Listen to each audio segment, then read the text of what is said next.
I signed the papers for my sanctuary on a Tuesday morning, craving only the sound of the ocean. But the second my keys hit the counter, my sister called. She didn't ask how I was. She just announced she was arriving in 2 hours with 12 uninvited friends. I told her sure, and she assumed I was rolling over like always. She had no idea that this time, I was not prepping the guest room. I was prepping evidence. My name is Rosa Torres, and the ink on the settlement statement was still wet when I realized that freedom has a very specific weight. It weighs exactly as much as a brass key resting in the center of a sweaty palm. It was a Tuesday morning, the kind of Tuesday that feels inconsequential to the rest of the world, full of gray skies and the mundane hum of traffic. But inside the title company office, the air felt thin and electric. I had just signed my name roughly 50 times. My hand cramped, a dull ache that traveled up my wrist. But it was the good kind of pain. It was the pain of severing a limb to save the body. I did not buy the house in Windmere Cove because I wanted to host barbecues. I did not buy it to watch the sunrise, though the view from the deck was objectively stunning, a sweeping panorama of gray-blue water that looked like hammered steel. I bought it because I needed a place where the air did not vibrate with the anxiety of other people. I bought it because I needed to breathe. Windmere Cove is not a welcoming neighborhood. That was its primary selling point. It is a fortress disguised as a coastal paradise. The Homeowners Association rulebook is 3 inches thick and reads less like community guidelines and more like the penal code of a minimum security prison. There are rules about the length of your grass, measured to the 1/4 inch. There are rules about the color of your curtains, only white or off-white facing the street. There are rules stating that trash cans can only be placed on the curb after 6 in the evening on pickup days and must be retrieved by 8 in the morning the following day.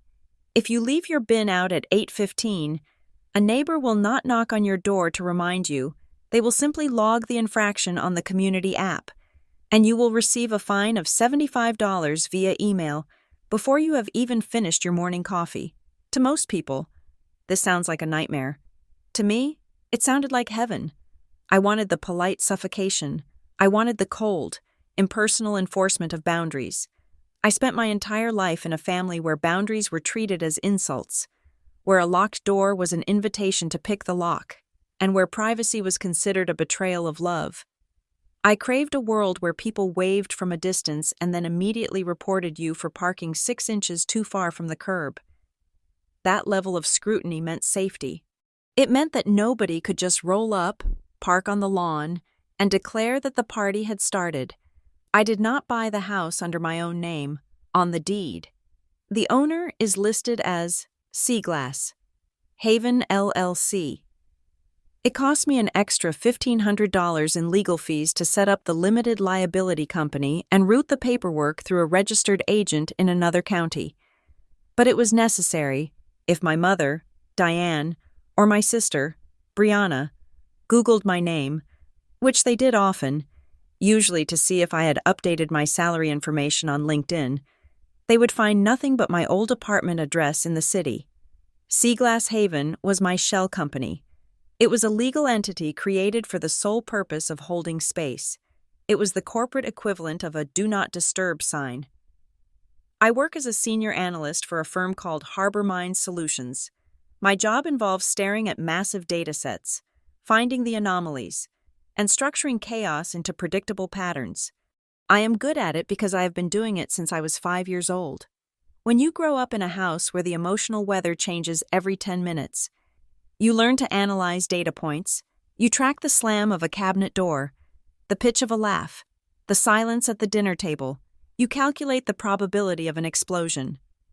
Harbor Mines pays me a very healthy salary to do this with market trends, which allowed me to save enough for the 20% down payment on a house that costs nearly $1 million. The drive from the closing office to the house took 40 minutes. I turned off the radio. I wanted to hear the tires on the asphalt. I wanted to hear the wind.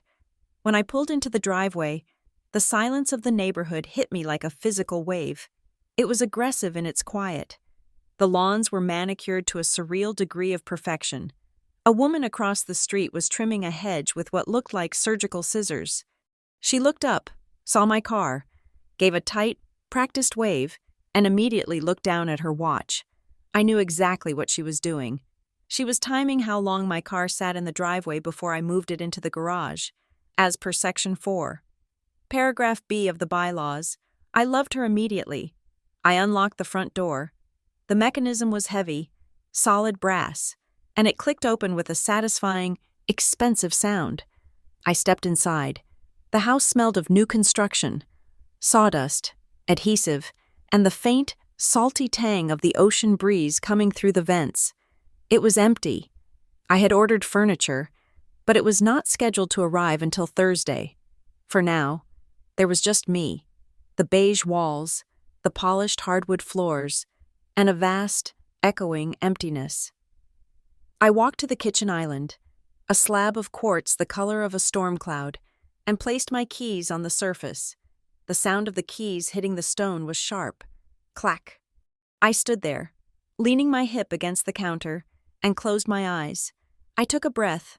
It filled my lungs, expanding my ribs, and for the first time in 30 years. I didn't feel the need to exhale carefully. I didn't have to worry that my breathing was too loud, too annoying, or too dramatic. I was alone. I was 42 years old. I owned a piece of property that legally shielded me from the world, and I was finally, blissfully alone. Then, my pocket buzzed. It wasn't a notification ping. It was a sustained vibration, a call. I pulled the phone out. I stared at the screen. The name Brianna flashed in white letters against a black background. It felt less like a phone call and more like a curse manifested in digital form. I did not answer immediately. I let it ring. 1 ring, 2 rings, 3 rings. I watched the name pulse. This was a test. In the past, I would have answered on the first half of a ring. I would have answered in a panic, assuming someone was dead or in jail, because those were the only 2 reasons Brianna usually called me during the workday. But today was different. Today, I stood in a house owned by Seaglass Haven LLC. Today, I was a different entity. But old habits are not just habits. They are survival mechanisms etched into your neural pathways. I knew that if I didn't answer, she would call Mom. Then Mom would call me. Then Mom would call my office. Then they would call the police to do a wellness check. Not because they were worried, but because they needed to punish me for being unavailable. I slid my thumb across the screen. I did not bring the phone to my ear immediately. I pressed the button to record the call. This is a single-party consent state, and recording conversations had become a standard operating procedure for me over the last 3 years. I told myself it was for legal protection, but really, it was for sanity. I needed proof that the crazy things they said actually happened. "Hello," I said. My voice sounded flat, absorbed by the empty room. "Rosa?" Brianna's voice exploded out of the speaker.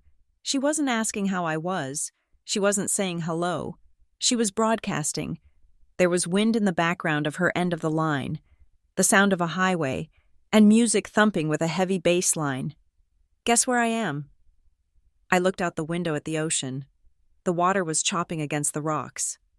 "I am working. Brianna, what is it?" "Ugh, you are always working. You are such a robot. Stop being a robot," she laughed, a high-pitched, jagged sound that she had perfected for her social media stories. "Anyway, listen. Big news. I am bringing the crew down." My hand tightened on the phone. "Down where?" "To the beach house. Obviously." She shouted it as if I were stupid. "We are on the interstate right now. Me, Kelsey, Tyler, the whole squad. We have 12 people. It is going to be epic. We need content for the summer launch, and your place is literally perfect for the aesthetic." I stood very still. The ocean outside seemed to freeze. "My place?" "Yeah, the beach house. Mom told me you closed on it today.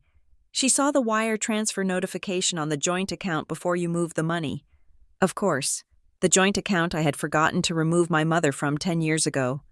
The one with $12 in it that I never used. The wire transfer hadn't come from there, but I must have transferred the closing costs through a linked path she could trace. My mother was not a financial genius. But she was a savant when it came to sniffing out money that she felt belonged to the family collective. "Brianna," I said, keeping my voice level. "I did not invite you." "Oh my God. Stop," she groaned. "Do not start with the drama. We are already driving. We will be there in 2 hours. Just have the gate code ready, okay? And make sure the AC is on." "Tyler sweats like a pig if it is over 70 degrees. She paused. But not to listen. She paused to inhale. "Also," she added, her voice dropping to that conspiratorial tone she used when she was about to demand something expensive, "we are going to need food, nothing heavy. Sushi would be good. And make sure you have enough alcohol, like the good tequila, not the trash you usually buy. 2 hours, 12 people, a demand for catering, a demand for access." I looked around my empty kitchen. I looked at the pristine white walls. I thought about the silence I had just bought for $2.5 million. 2 hours, I repeated. "Yes, 2 hours. God, are you deaf? Look, I have to go. I am driving and I need to fix my makeup before we get there so I look fresh for the arrival video. Bye." The line went dead. She hadn't asked if I was there. She hadn't asked if it was okay. She hadn't even asked for the address, which meant she already had it, likely stripped from the same paperwork Mom had snooped through. I lowered the phone. The silence of the house rushed back in, but now it felt different. It didn't feel peaceful. It felt fragile. I walked over to the sliding glass door and looked out at the deck. I could see the neighbors' houses, perfectly spaced, perfectly quiet. I thought about the HOA rules. Section 7. Guest occupancy limits. Section 9. Noise ordinances. Section 12. Commercial use of property prohibited. Brianna wasn't coming to visit. She was coming to shoot content. She was bringing 12 people and cameras and lights to turn my sanctuary into a backdrop for her lifestyle brand.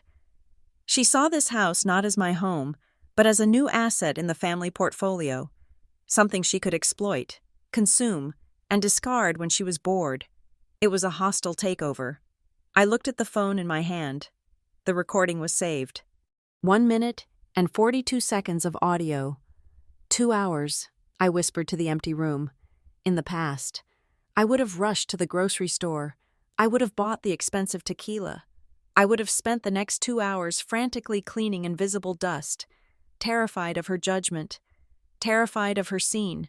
I would have opened the door with a smile that hurt my face, let them trample over my floors, and spent the weekend serving drinks to strangers who didn't know my last name. I looked at the keypad of the security system on the wall. It was a sleek, black touchscreen. Currently, it was set to disarmed. I thought about the arrival video she wanted to film. I thought about the squad. I am a data analyst. I look at variables. I look at outcomes. And the data in front of me was very clear. If I let them in today, I would never get them out. If I let them in today, Seaglass Haven LLC would cease to be a shield. It would become just another thing they owned. "Sure," I had said to her silence, effectively, but I hadn't said yes. I walked back to the kitchen island. I didn't pick up my keys to go to the store. I picked up my laptop bag. I unzipped it and pulled out the thick folder labeled Windmere Cove Homeowners Association, Covenants, Conditions, and Restrictions. I opened it to the first page. The paper was crisp and white. I wasn't going to cook dinner. I was going to cook a case. My sister thought she was driving toward a party.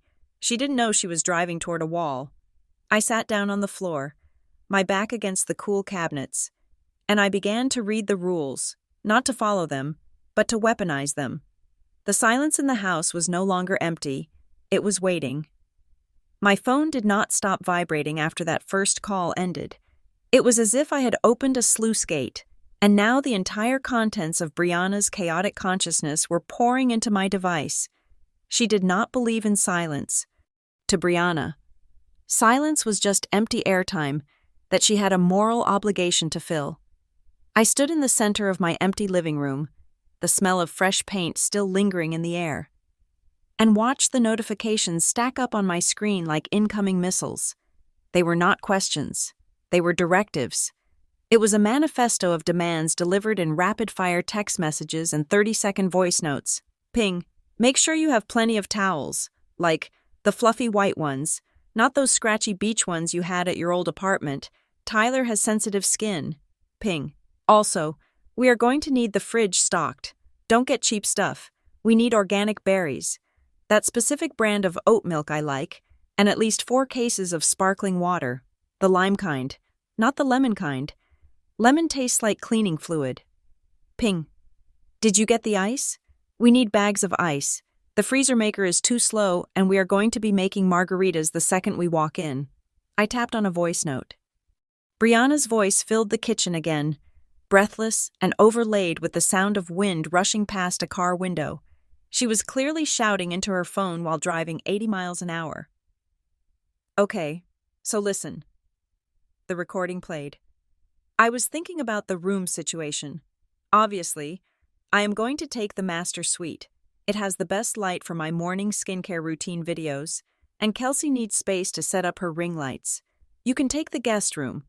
Actually, wait, Tyler and Jake need the guest room because they have all the equipment cases, so you can take the sofa, right? It is a sleeper sofa? That is totally fine. You are family. You don't mind roughing it. It is cute, like a slumber party. I lowered the phone. My hand was shaking, not from fear, but from a rage so cold it felt like liquid nitrogen in my veins. She was kicking me out of my own bedroom, in a house I had bought 4 hours ago, in a house she had not contributed a single penny toward. She was relegating me to a couch in the living room of a $2.5 million property solely because her friends had equipment cases. It wasn't a request. It was a reallocation of assets. In Brianna's mind, my ownership was a technicality. The house belonged to the family, and since she was the loudest, brightest, and most demanding member of the family, she was the CEO. I was just the silent partner who paid the bills and slept on the upholstery. Another voice note arrived. This one was longer, 1 minute and 12 seconds. And hey, her voice dropped an octave, pretending to be serious. We are thinking we might stay for a while, like a month, maybe 6 weeks. The city is just too toxic right now, you know? I need a reset, and Windmere Cove seems perfect for my mental health era. So just, clear your calendar. And Rosa, please do not be weird. Do not embarrass me in front of my friends. They are important people. Just be cool. Be helpful. Don't do that thing you do where you stand in the corner and judge everyone, okay? Love you. A month. The word hung in the air, heavy and suffocating. If they stayed for a month, they wouldn't just be guests. In this state, after 30 days, guests can establish tenancy rights. If they stayed for a month, receiving mail and sleeping in the beds, I would have to legally evict them to get them out. Brianna wasn't just planning a vacation. She was planning an occupation, and she was wrapping it in the guise of sisterhood and mental health.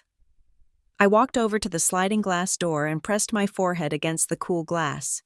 The ocean churned outside, indifferent to my problems.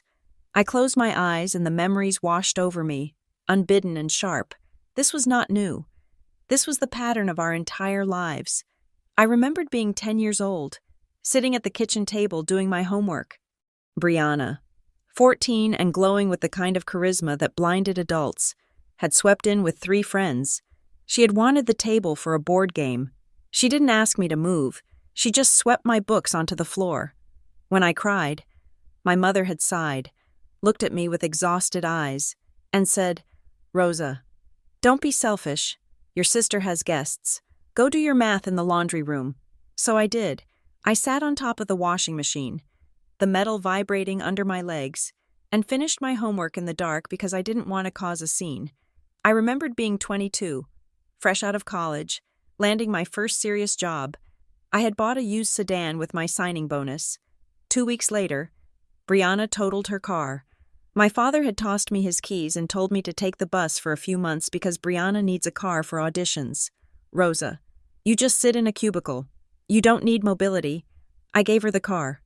She returned it 6 months later with a cracked bumper and a back seat stained with wine. She never paid for the repairs. She never said thank you. She just threw the keys on the counter and said, "It smells weird in there. You should get it detailed." For 40 years, I had been the supporting infrastructure of the Brianna show.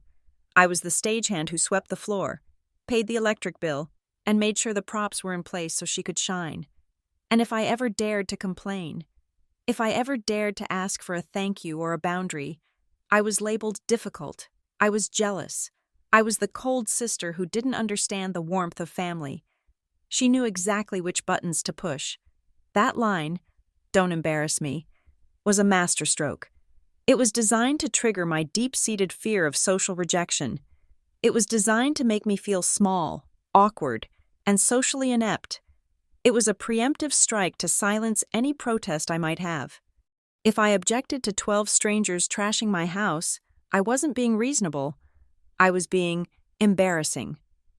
I looked down at the phone. My thumb hovered over the keypad. Every instinct in my body screamed at me to fight. I wanted to call her back and scream.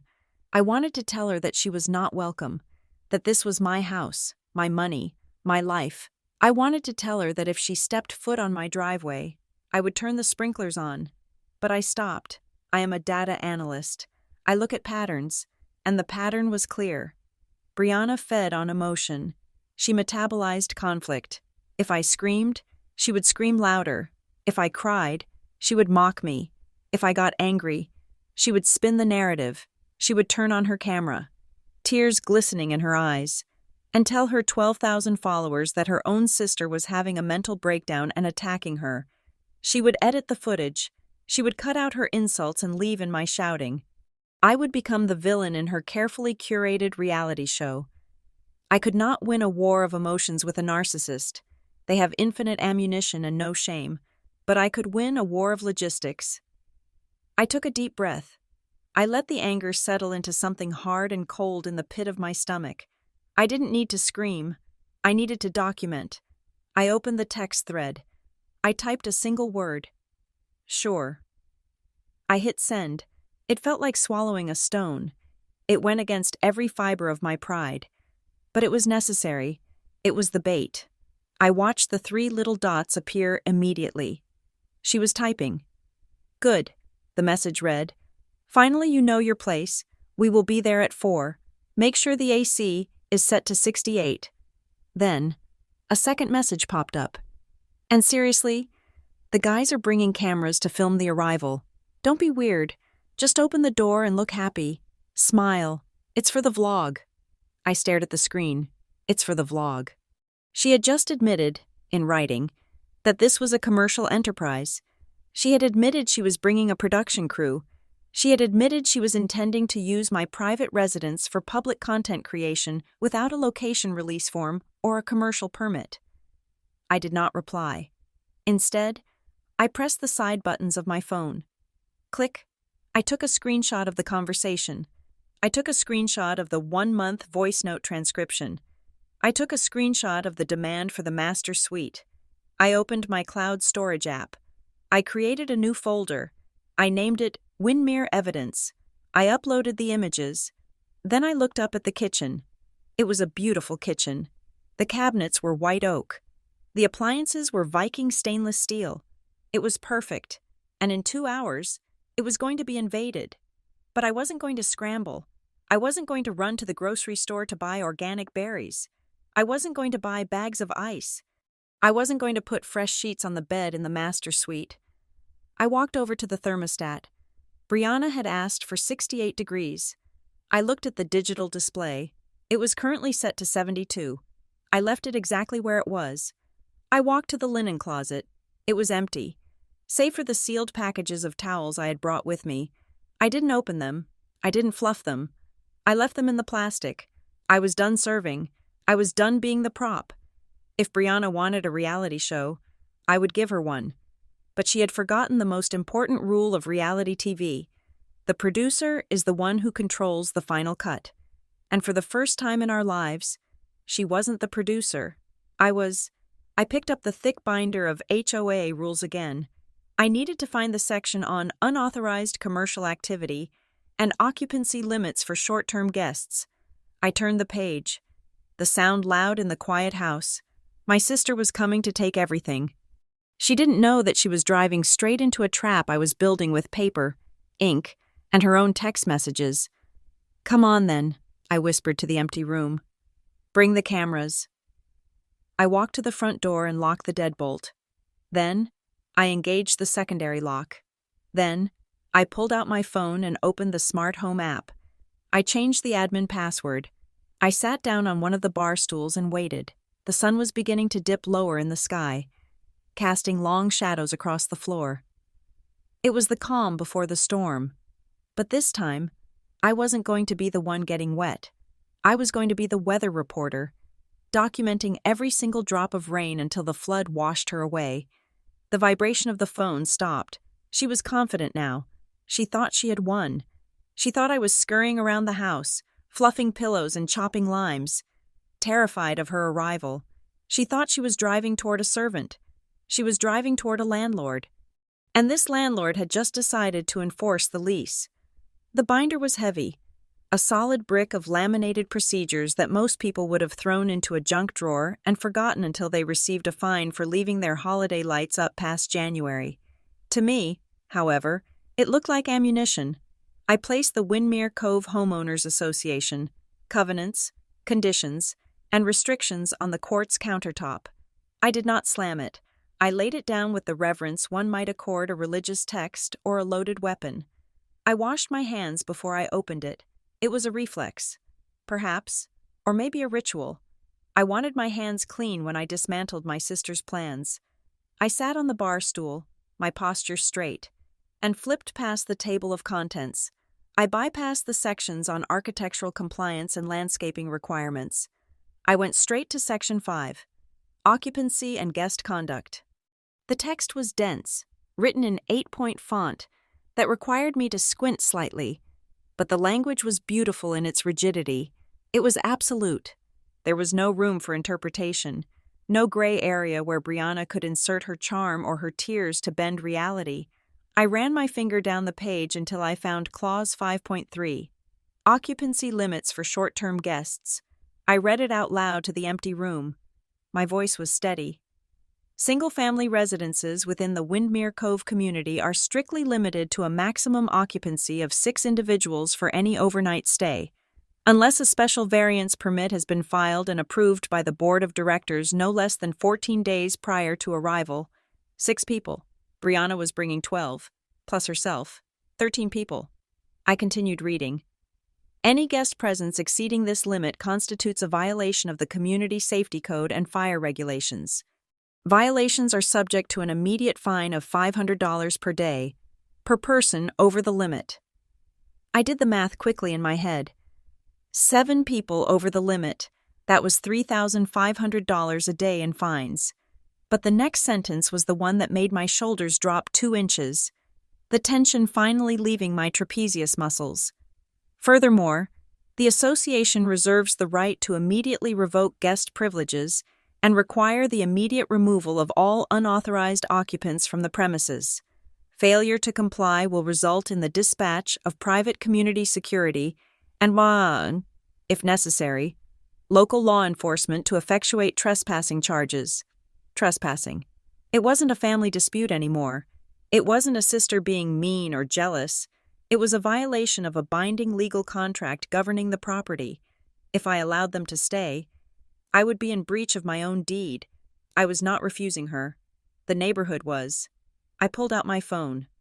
I did not look at the text thread, which had now accumulated 14 unread messages. I went to the contacts list I had been given at closing. I dialed the number for Sandbar Community Management. It rang twice. Sandbar Management, this is Darla. The voice was dry, clipped, and utterly devoid of warmth. It sounded like the voice of a woman who had spent 30 years listening to people complain about barking dogs and unkempt hedges. It was perfect.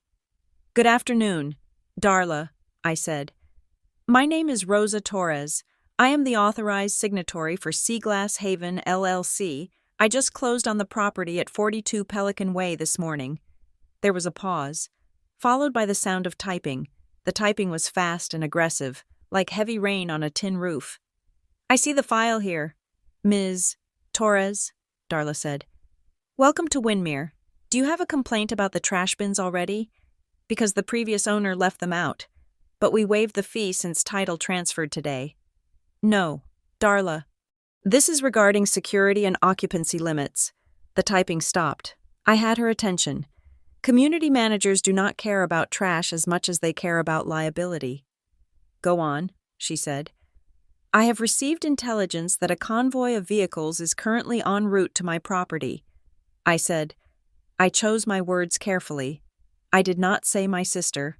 I did not say my family. I stripped the emotion out of it until only the facts remained.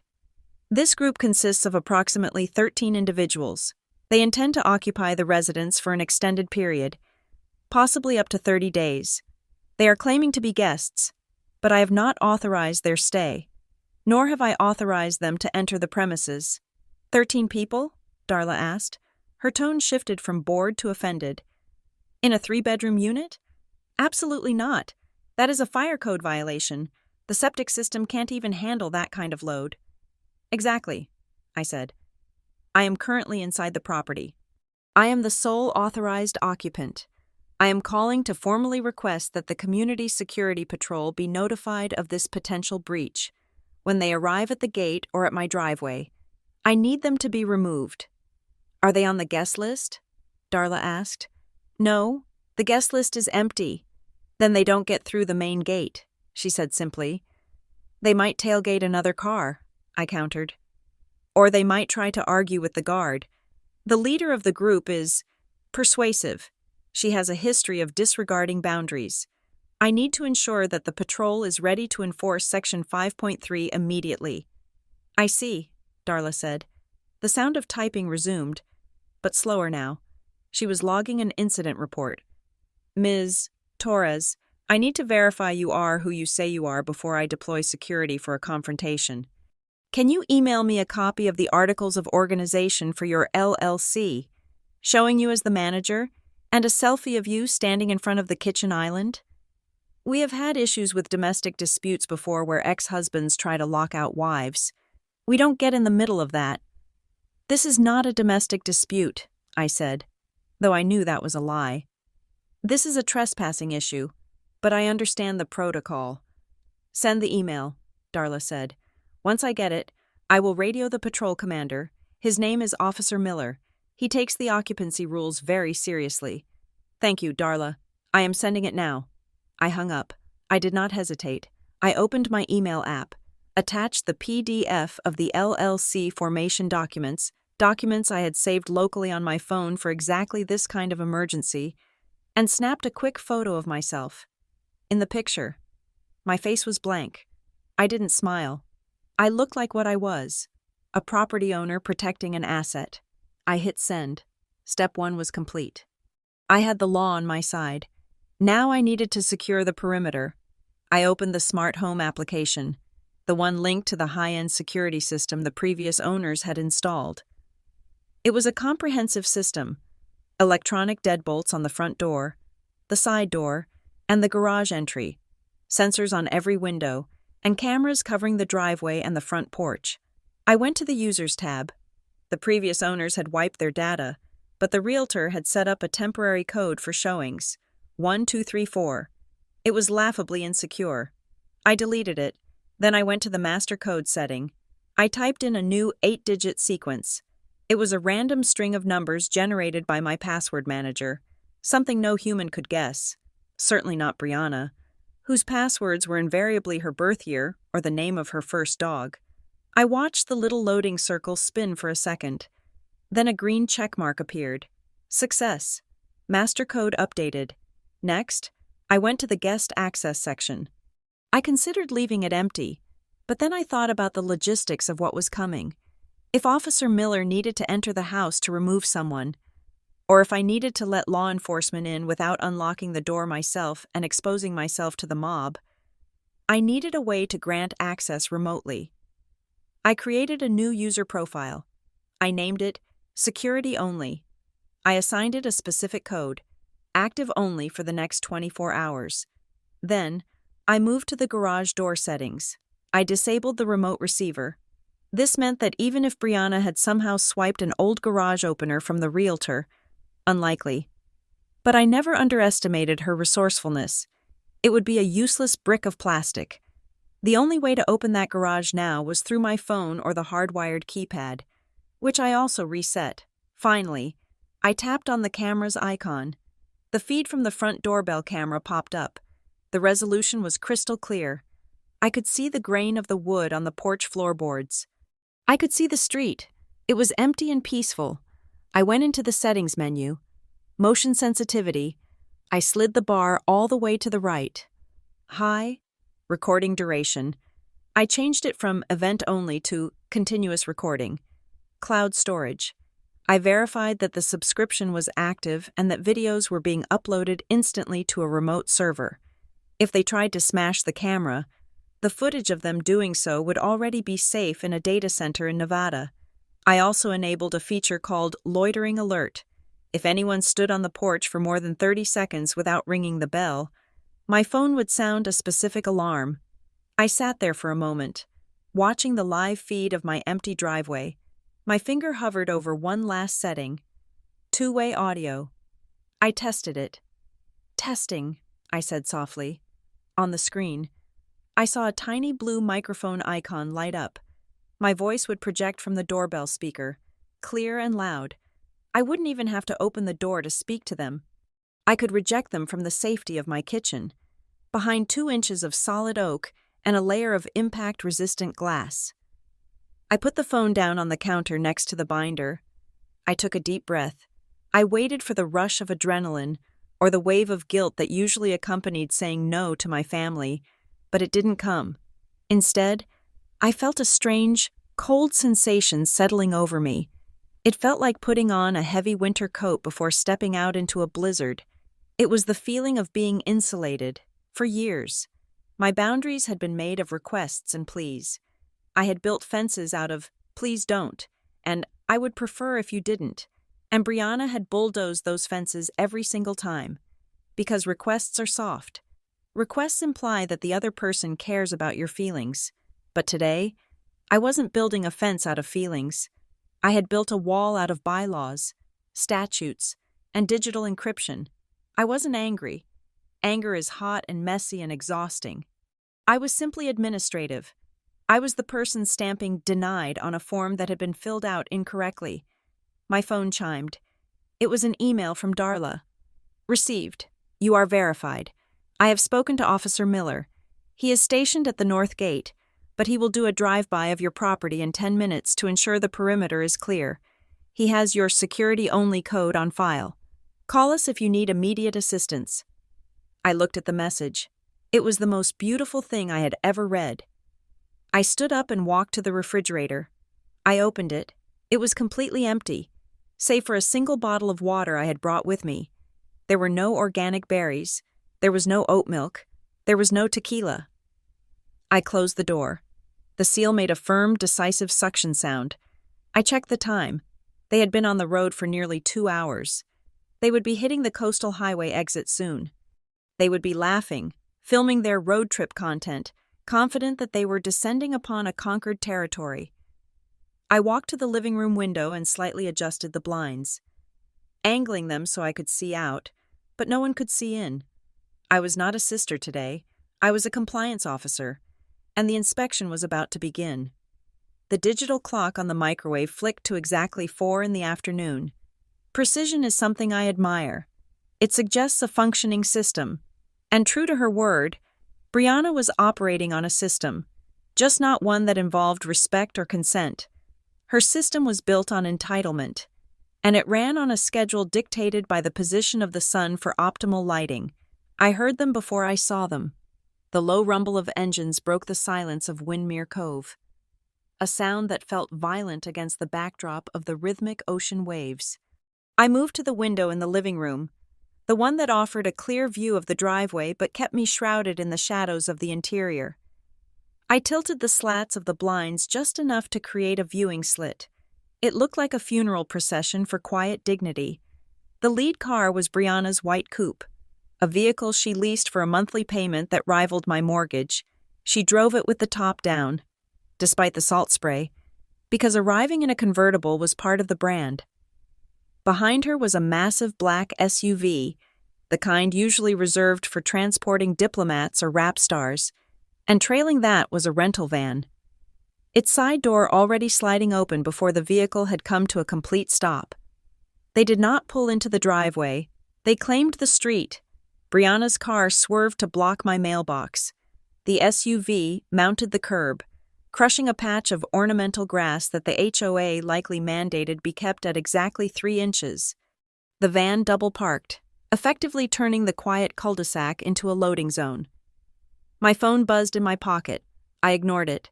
I was watching the monitor. The doors opened in unison, a choreographed disembarkment that was equal parts impressive and terrifying. Brianna stepped out first.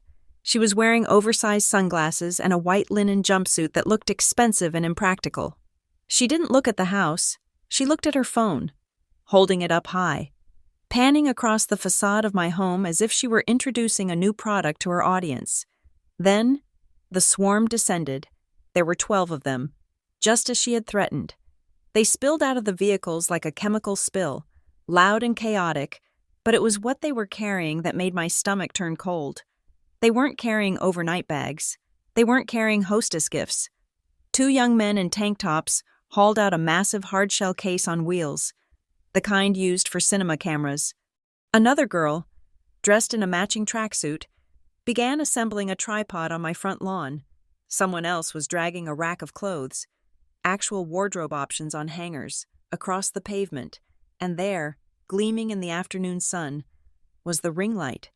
It was 6 feet tall, a halo of artificial validation that they proceeded to set up right next to my front porch steps.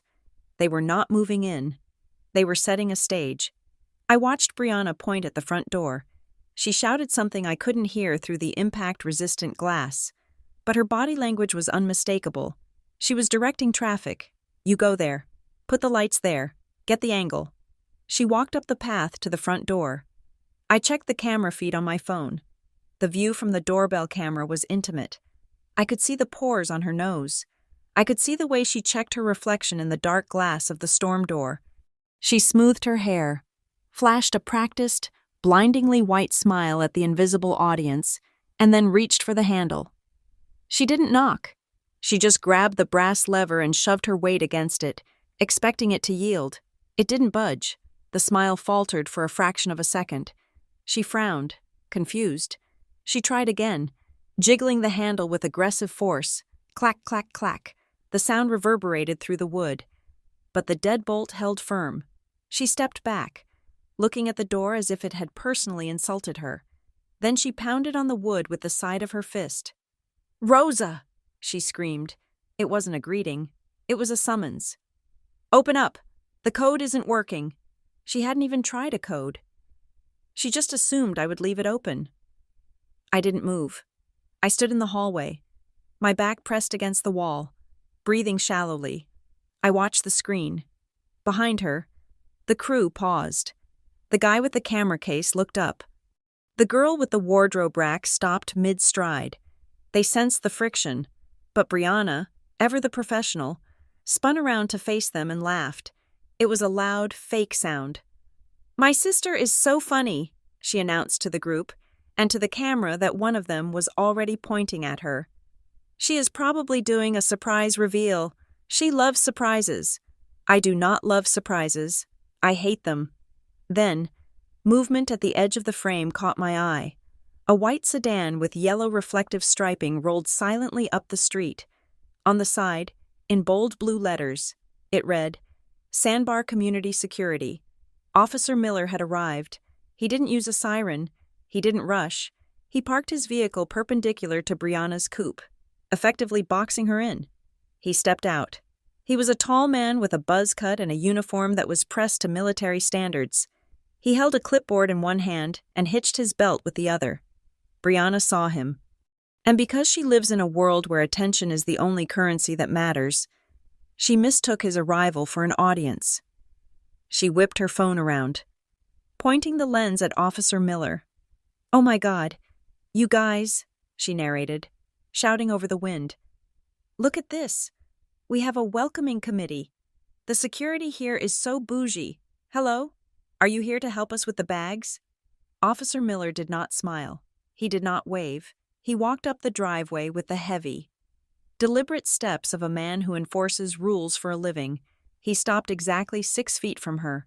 I turned up the volume on the doorbell camera feed. I wanted to hear every word. "Ma'am," Miller said. His voice was flat, devoid of any charm. "Is this your vehicle blocking the fire hydrant?" Brianna blinked. She lowered her phone slightly, but kept it recording. "Oh, we are just unloading. It is fine. I am Brianna. My sister owns this place. We are here for the month." "Name?" Miller asked. He looked at his clipboard. "Brianna Torres. Like I said, my sister is—" "I have the owner on file," Miller interrupted. "Ms. Rosa Torres, Seaglass Haven, LLC. Yeah, that is her," Brianna beamed, turning back to her friends. "See? I told you." "Ma'am," Miller said, and the temperature of his voice dropped 10 degrees. "I have a standing order from the property owner regarding this address. She has flagged this property for 0 unauthorized guests." The smile froze on Brianna's face. "What?" "0 unauthorized guests," Miller repeated. He tapped the paper on his clipboard. "The owner has notified management that she has not granted access to any group. Furthermore, community bylaws restrict overnight occupancy to a maximum of 6 people. I count—" He looked around, counting heads with a pointed finger. 13. You are in violation of Section 5.3 of the Covenants." Brianna let out a scoff, a sharp exhalation of air. She stepped closer to him, invading his personal space, turning the camera up into his face to create a Karen narrative she could use later. "Okay, listen, rent-a-cop," she said, her voice taking on that sharp, condescending edge she usually reserved for waitstaff. "This is a family home. My sister is inside. She is just being dramatic because she thinks it is funny. Rosa, stop playing games." She turned and screamed at the house again. "Rosa, get out here. This guy is being ridiculous." Miller didn't flinch. "Ma'am, if you do not have the access code and you are not on the list, you are trespassing. I am going to have to ask you to remove these vehicles and vacate the premises immediately. If you do not, I will call a tow truck for the coupe and the van, and I will call the county sheriff for the individuals." The crew behind her started to shift. The guy with the camera case lowered it to the ground. The girl with the tripod folded the legs back up. They knew. They could smell the difference between a misunderstanding and a legal threat. "You can't kick us out," Brianna shrieked. "I am family. Rosa!" She ran up to the living room window, the one I was standing behind. She pressed her face against the glass, shielding her eyes with her hands to see inside.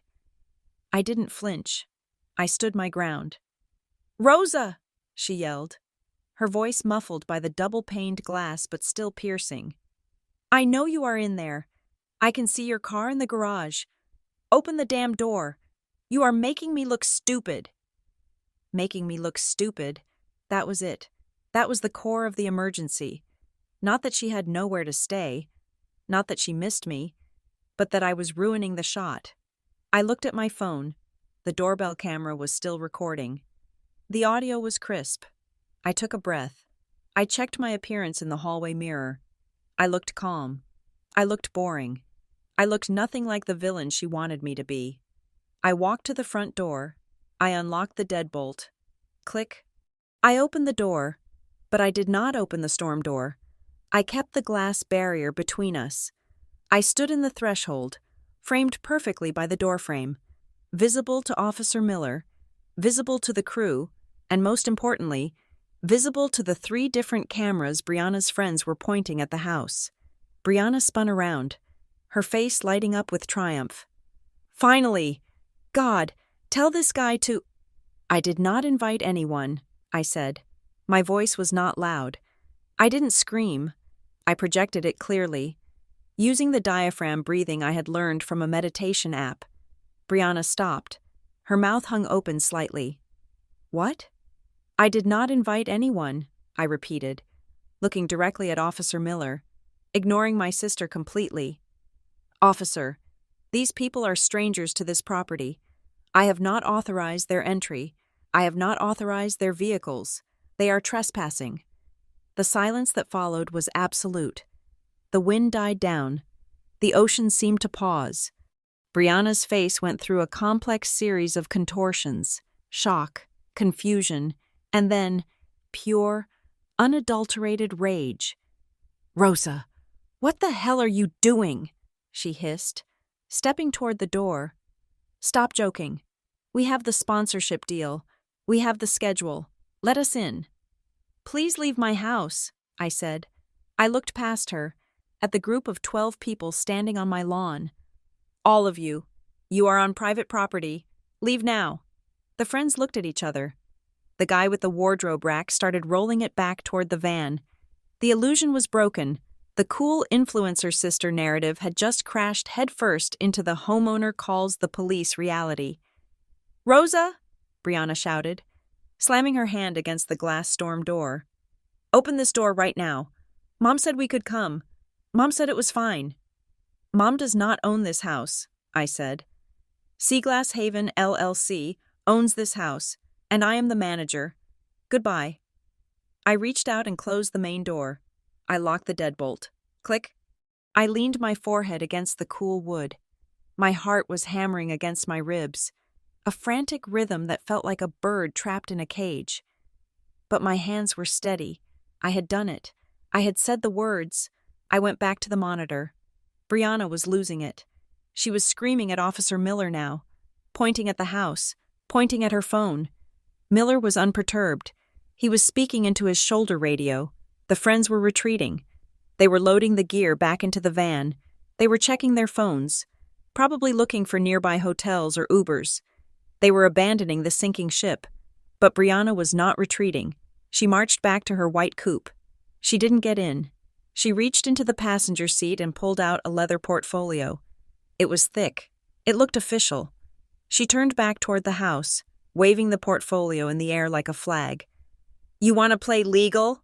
she screamed at the closed door, her voice faint but audible through the walls. "Fine. You want to talk about LLCs? I have the papers right here. Rosa, I have the papers." I frowned. She marched up to Officer Miller and shoved the portfolio at his chest. "Read it," she shouted. "Read the authorization. I am an authorized manager. I have the amendment. I have the right to access." My blood ran cold. I watched on the screen as Miller took the folder. He opened it. He looked at a document. Then he looked at the house. Then he looked back at the document. He didn't hand it back to her immediately. He frowned. I zoomed in on the camera feed. I couldn't read the text, but I could see the header. It was a standard state filing document, certificate of amendment, and at the bottom, where the signature should be, I saw a scribble of blue ink. "I have papers," Brianna yelled, staring right into the lens of the doorbell camera, her eyes wild with victory. "You think you can lock me out? I own this company too, bitch." I stood frozen in the hallway. She didn't just come with luggage. She came with forgery. The document in Brianna's hand was not just a piece of paper. In the high-definition feed of my security monitor, it looked like a weapon. It was thick, creamy bond paper, the kind you buy at an office supply store when you want to look official, stapled neatly in the top left corner. She was holding it up to Officer Miller's face, tapping a manicured fingernail against a paragraph in the middle of the page. "It is right here," she said, her voice vibrating with that specific frequency of indignation she used when a barista got her order wrong. "Authorized manager, that is me, Brianna Torres. I have full rights to access, occupy, and manage the property known as Seaglass Haven. This is a family asset. She is locking me out of my own company."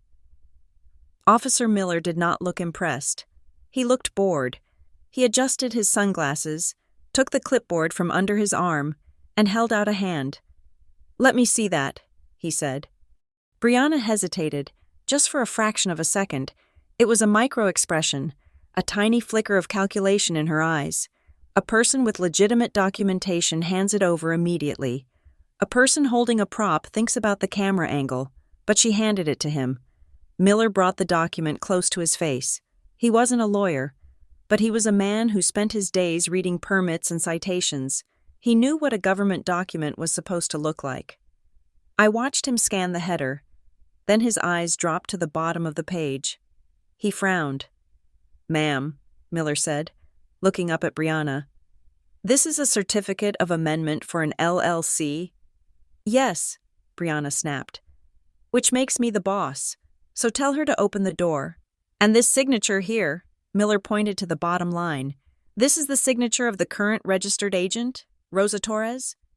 "Yes. She signed it last week. We have a deal." I leaned closer to my monitor. I zoomed in on the freeze frame of the paper in Miller's hand. The signature was there. It read, Rosa M. Torres. The loops were large and decorative. The R was sweeping. It looked like the autograph of a Disney princess. My signature is small, sharp, and illegible. It looks like a seismograph reading of an earthquake. Also, I do not have a middle name. The M was a fiction, likely borrowed from our mother. Maria. Miller looked at the paper. Then he looked at the front door where I was standing behind the glass. Then he looked back at Brianna.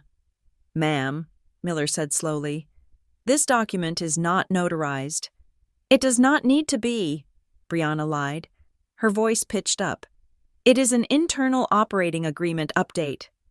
"It is a state filing form," Miller corrected her. "And the date on this stamp, it says yesterday, but the signature is dated for 3 weeks ago." Brianna froze. "That is just a typo," she said quickly. "Look, give it back. I will show you the email." She reached out to snatch the paper from his hand. It was a fast, jerky motion, a reflex. It was the move of a child trying to take back a bad report card before a parent could read the teacher's comments. Miller pulled his hand back, keeping the document out of her reach. "Do not grab things from a security officer," he said. His voice was no longer bored. It was hard. "It is my property," Brianna yelled. "Give me my papers." "At this moment," Miller said, stepping back and reaching for his shoulder radio. "This is disputed documentation regarding a trespassing complaint. I am going to hold on to this until the county deputies arrive." "Deputies?" Brianna's face went pale. No, you do not need to call the cops. This is a civil matter. Just tell her to let me in." "I am requesting a unit to 42 Pelican Way," Miller spoke into his radio, ignoring her completely. "Potential fraud, trespassing in progress. Subject is becoming agitated."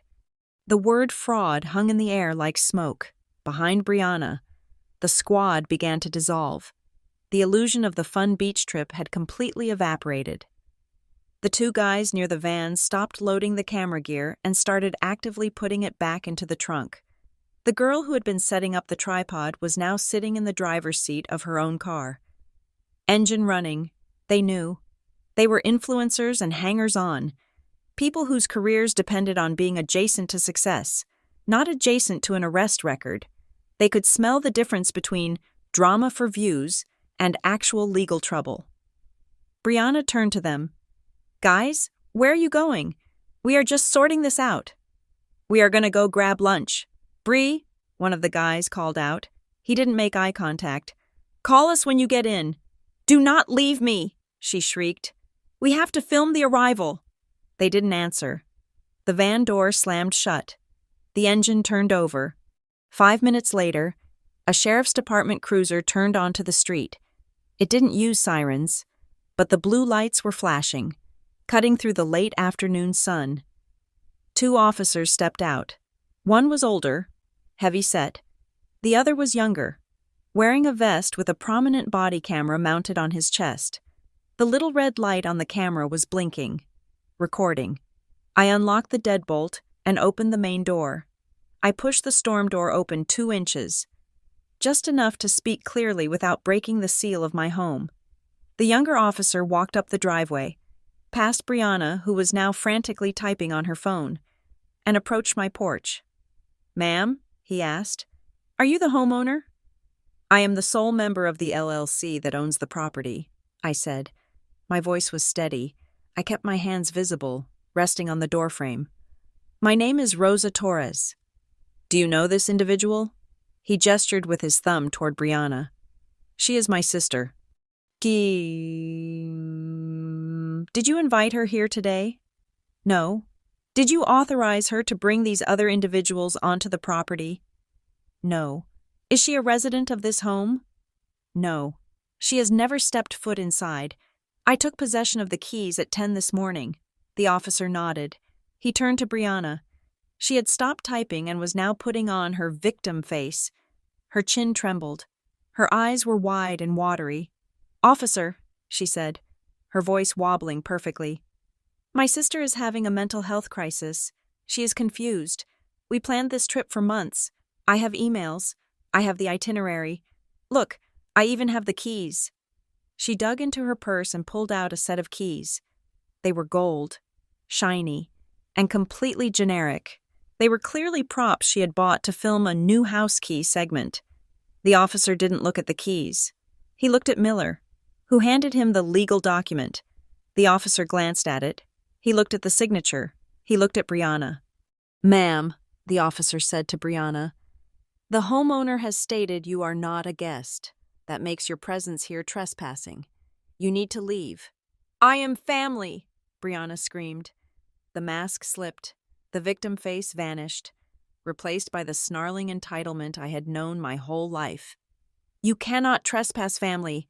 That is not a law. She is doing this to hurt me. She is jealous because I have a following and she is a nobody." "The law does not distinguish between family and strangers when it comes to property rights," the officer said calmly. "If you are not on the deed and you do not have a lease, you have to go. If you refuse, you will be arrested for criminal trespass." "But I have papers." She pointed at the document in the officer's hand. "I am the manager." "This paper?" The officer held it up. "Security Officer Miller says you tried to forcefully retrieve this when he questioned its validity. Ms. Torres." He turned back to me. "Did you sign this document?" "I did not," I said. "That is not my signature, and I do not have a middle name." The officer looked back at Brianna. "Ma'am, I am going to keep this.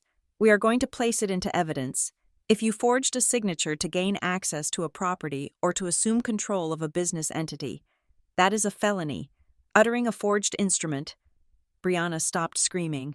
Her mouth snapped shut. She looked at the document. She looked at the body camera. She realized, perhaps for the first time, that she couldn't edit this footage. This wasn't a vlog. This was a police report. "Fine," she spat. "Fine. Keep the stupid paper. I don't care. This house is ugly anyway." She turned on her heel. She marched back to her white coupe. Her friends were already gone. The van had left. The SUV had left. She was alone in the driveway, humiliated, stripped of her audience, and facing a potential felony charge. She got into the car. She slammed the door so hard the vehicle shook. She revved the engine, a loud, obnoxious roar that echoed through the quiet neighborhood. "Do not return to this property," the officer shouted over the engine noise. "If you come back, you will be arrested." Brianna ignored him. She threw the car into reverse, nearly hitting the police cruiser, and peeled out of the driveway. She sped down the street, blowing past the stop sign at the corner. The officer turned to me. "We will file a report. Ms. Torres, we are keeping the document. You might want to contact your lawyer about that signature." "I will," I said. "Thank you, officer." They got back into their car. Miller gave me a nod and returned to his patrol vehicle. I closed the door. I locked the deadbolt. I leaned against it, closing my eyes. My house was quiet again. The invasion had been repelled, but my phone buzzed in my hand. I looked down. It was a text from Brianna. "You think you won because you locked a door? You are so stupid. Go check the Secretary of State website. Check the company records tomorrow. I told you I had papers. I didn't say that was the only copy." I read the message twice. The adrenaline that had been keeping me warm suddenly drained away, leaving a cold, hollow feeling in my chest. Check the company records. She wasn't bluffing. Brianna was lazy. Yes, she was entitled. Yes, but she was also desperate, And desperate people find help. Someone had made that document for her. Someone had told her what an LLC was. Someone had told her that if she couldn't get into the house with a key, she could get into the house by becoming the owner of the company that held the key. I walked to the kitchen island and opened my laptop. My hands were shaking slightly now. I had bought the house to escape. I had built a fortress of rules and locks. But while I was guarding the physical door, Brianna had gone around the back. She hadn't just tried to break into my home. She had tried to break into my identity. The sun was setting outside, painting the ocean in shades of violet and gold. But I didn't look at it. I was staring at the blinking cursor on the State Business Registry search bar, terrified of what I was about to find. The glow of the laptop screen was the only light in the kitchen. Outside, the ocean was a black void, invisible and loud, but I could no longer hear the waves. My entire world had narrowed down to the search bar of the Secretary of State Business Registry website. My fingers felt numb as I typed. SEAGLASS. I hit the space bar. HAVEN. I hit enter. The page refreshed with agonizing slowness. The little spinning wheel on the tab seemed to mock me, turning round and round while my heart hammered a frantic rhythm against my ribs. I told myself I was being paranoid. I told myself that Brianna was just lashing out, that her text message was nothing more than the desperate parting shot of a loser who had been escorted off the property by the police. She was a liar. She was a manipulator. Surely, she could not alter the fundamental legal reality of the state database. The page loaded. I scanned the rows. Entity name: Seaglass Haven, LLC. Status: active. Filing had date: yesterday. My eyes slid down to the section labeled Principles and Management. I stopped breathing. The air in the room suddenly felt thin, as if the house itself had been depressurized. There, in bold, black Arial font, was a name that did not belong to me. Manager: Diane Torres. I blinked, waiting for the hallucination to clear. I rubbed my eyes hard enough to see stars and looked again. The text remained. It was immutable. It was digital fact. Manager: Diane Torres. My mother. The woman who had told me just last week that she was so happy I was finally doing something for myself. The woman who had promised to keep my address private. The woman who had, apparently, conspired with my sister to hijack my company before I had even unpacked my suitcase. My name was nowhere on the list of active managers. I was gone, erased, in the eyes of the state government. Seaglass Haven, LLC, and by extension, the $2.5 million property it owned, belonged to my mother. I pushed the chair back. The screech of the legs against the hardwood floor was violent. I stood up, walked to the sink, and gripped the edge of the counter until my knuckles turned white. I did not sleep.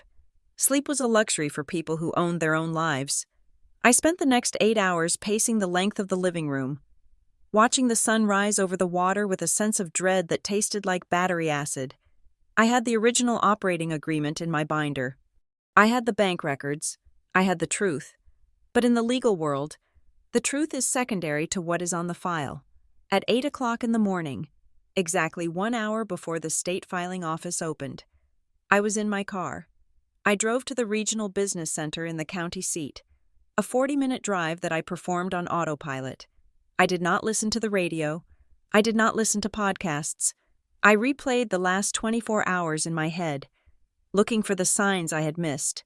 The joint account comment Brianna made, the way she knew exactly when the wire transfer hit. They had been watching my financials. They had been planning this coup while I was busy picking out paint colors.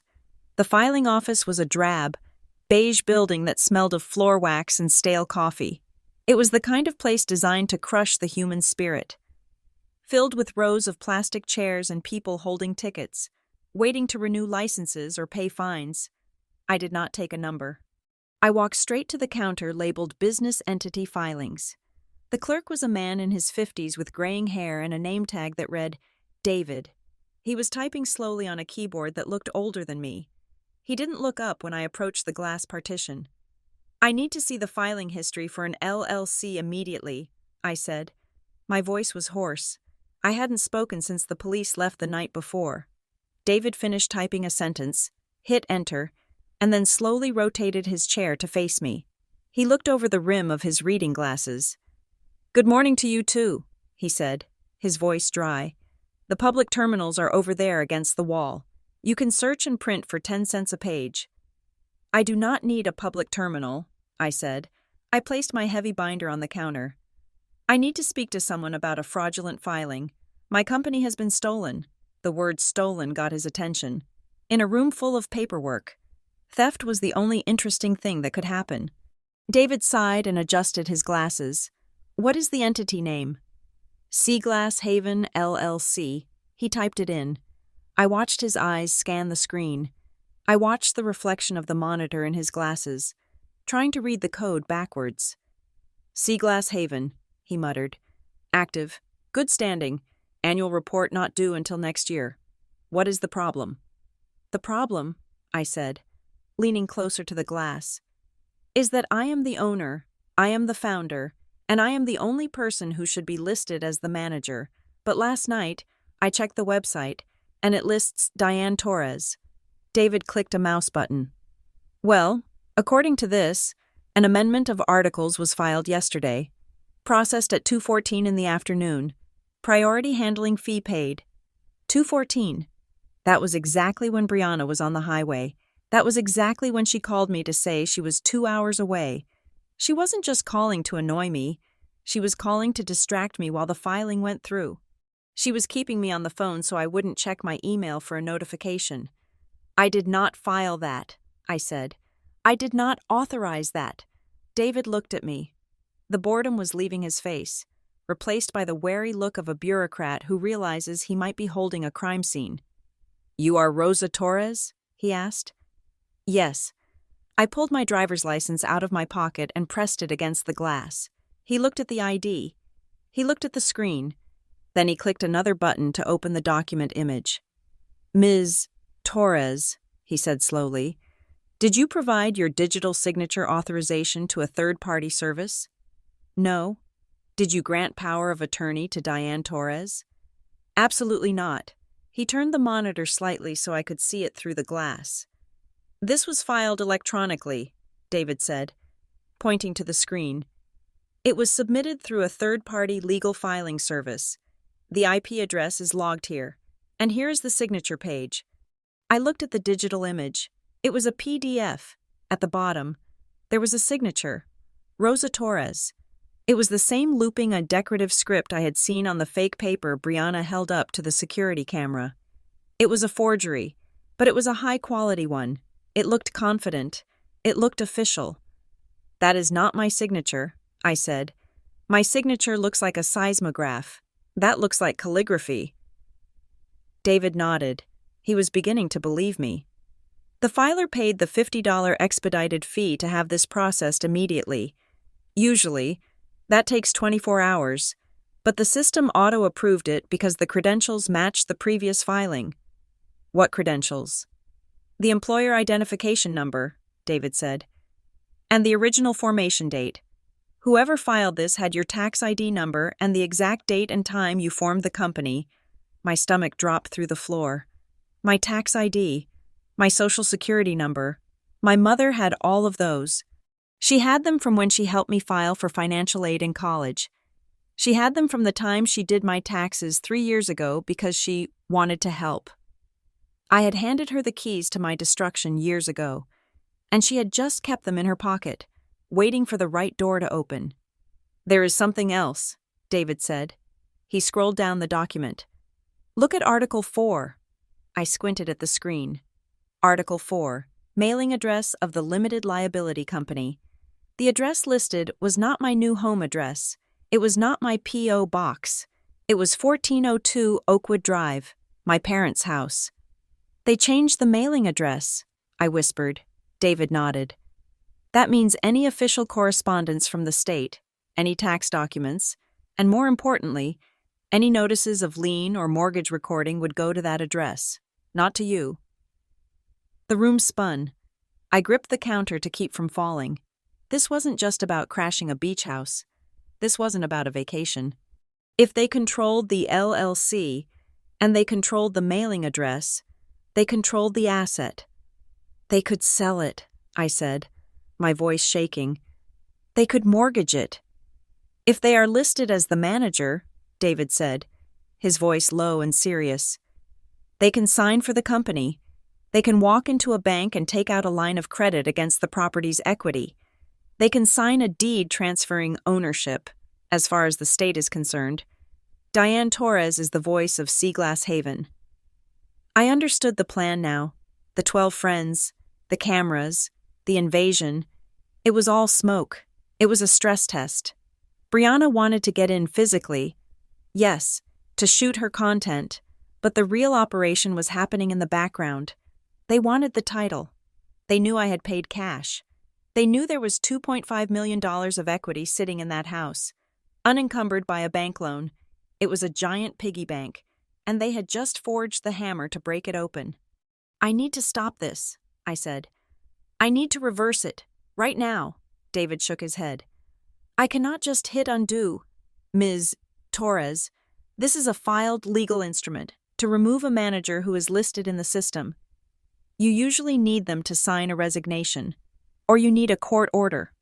A court order? I felt the panic rising, hot and choking. That could take months. They could drain the equity by tomorrow. You can file a statement of information correction, David suggested. But that takes time to process, and if they are watching the system, they can just file another amendment over yours. It becomes a filing war. I have the original papers, I said, slamming my hand on the binder. I am the one who paid for the house. Doesn't that matter? It matters to a judge, David said. But to this computer system?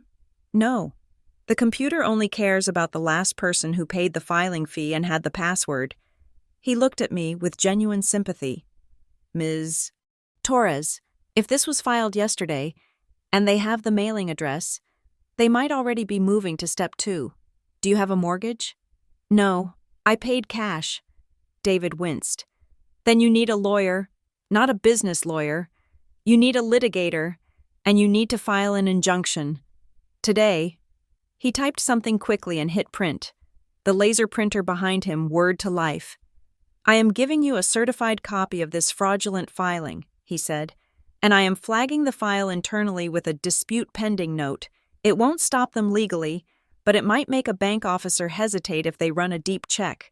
It is the best I can do. He slid the warm sheets of paper under the glass. I picked them up. The paper felt heavy, toxic. I looked at the email address listed in the filer contact information section at the very bottom of the page. It wasn't my mother's email. It wasn't Brianna's Gmail. Admin Brightwave Content. Com Brightwave. Brianna's Studio. She put it under her business email, I said. She was so arrogant she didn't even use a burner. Criminals usually aren't smart, David said. They are just bold. I took the papers. I didn't say goodbye. I turned and walked out of the office. The sun outside was blinding. The world looked exactly the same as it had an hour ago. Cars driving, birds flying, people walking into the deli across the street. But my reality had fundamentally shifted. I wasn't just fighting for my peace anymore. I was fighting for my financial survival. I walked to my car and sat in the driver's seat. I threw the certified copy of the fraud onto the passenger seat. I thought about the 12 friends. I thought about Brianna screaming at the door. It was all a distraction. While I was busy playing security guard, they were busy picking the digital lock of my life. My phone buzzed. I looked at it. It was a notification from my bank app. Not the one for the LLC, the personal one. Alert. Credit inquiry detected from Northbridge Regional Lending. My heart stopped. Northbridge Regional, that was the bank my parents used. They weren't waiting. They weren't wasting time. They were already at the bank. Trying to borrow money against my house. I started the car. The engine roared to life. A guttural, angry sound. I didn't cry. I didn't panic. The fear that had been paralyzing me in the office evaporated, replaced by a cold, crystalline clarity. They wanted a war. They wanted to play games with documents and laws. They thought that because they were family, I would hesitate. They thought I would be too scared to drag my own mother into court. They were wrong. I put the car in gear. I wasn't going back to the beach house to hide. I was going to find the sharpest knife in the drawer. And in this world, that knife was a lawyer who knew how to bleed a stone. I sat in the driver's seat of my car, the engine idling in the parking lot of the state filing office. My phone screen was still glowing with the notification from the bank. Credit inquiry detected. My thumb hovered over my mother's contact information. The impulse was primal. I wanted to call her. I wanted to scream. I wanted to ask her how she could look me in the eye last week and tell me she was proud of me, all while she was keeping my social security number in her desk drawer like a loaded gun waiting for the right moment to fire. I wanted to ask Brianna if the content was worth a felony charge, but I didn't press call. I am a data analyst. In my line of work, when you discover a breach in the system, you do not email the hacker to ask them why they did it. You do not ask for an apology.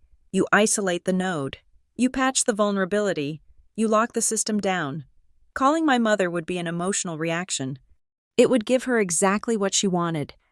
A chance to gaslight me, to cry, to claim it was a misunderstanding, to tell me that I was being hysterical and that they only did it to protect the asset because I was single and overwhelmed. I turned off the car.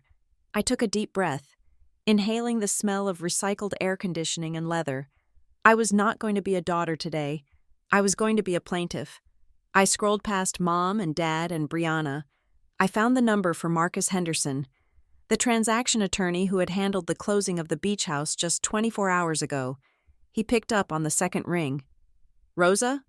Everything all right with the keys?" His voice was warm, the voice of a man who thought his job was done. "No, Marcus," I said. My voice surprised me. It was devoid of tremors. It was the voice I used when I had to brief the board of directors on a quarterly loss. "I have a situation, a severe one. I need to see you immediately, and I need you to pull in a corporate litigator, someone who specializes in fraud and entity disputes." There was a pause.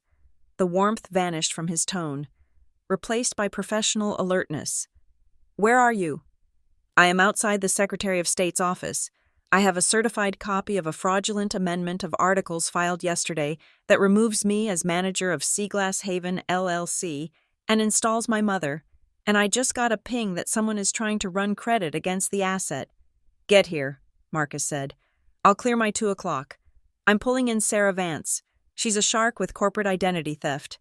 Do not talk to anyone else. Just drive." I drove. The conference room at Henderson Vance was lined with mahogany shelves filled with law books that probably hadn't been opened in a decade. But they provided a comforting sense of weight. The air was cool and smelled of lemon polish. I sat at the head of the long table. To my left was Marcus, looking pale and concerned. To my right was Sarah Vance. She was younger, perhaps my age, with sharp eyes and a tablet stylus that she tapped rhythmically against the glass screen.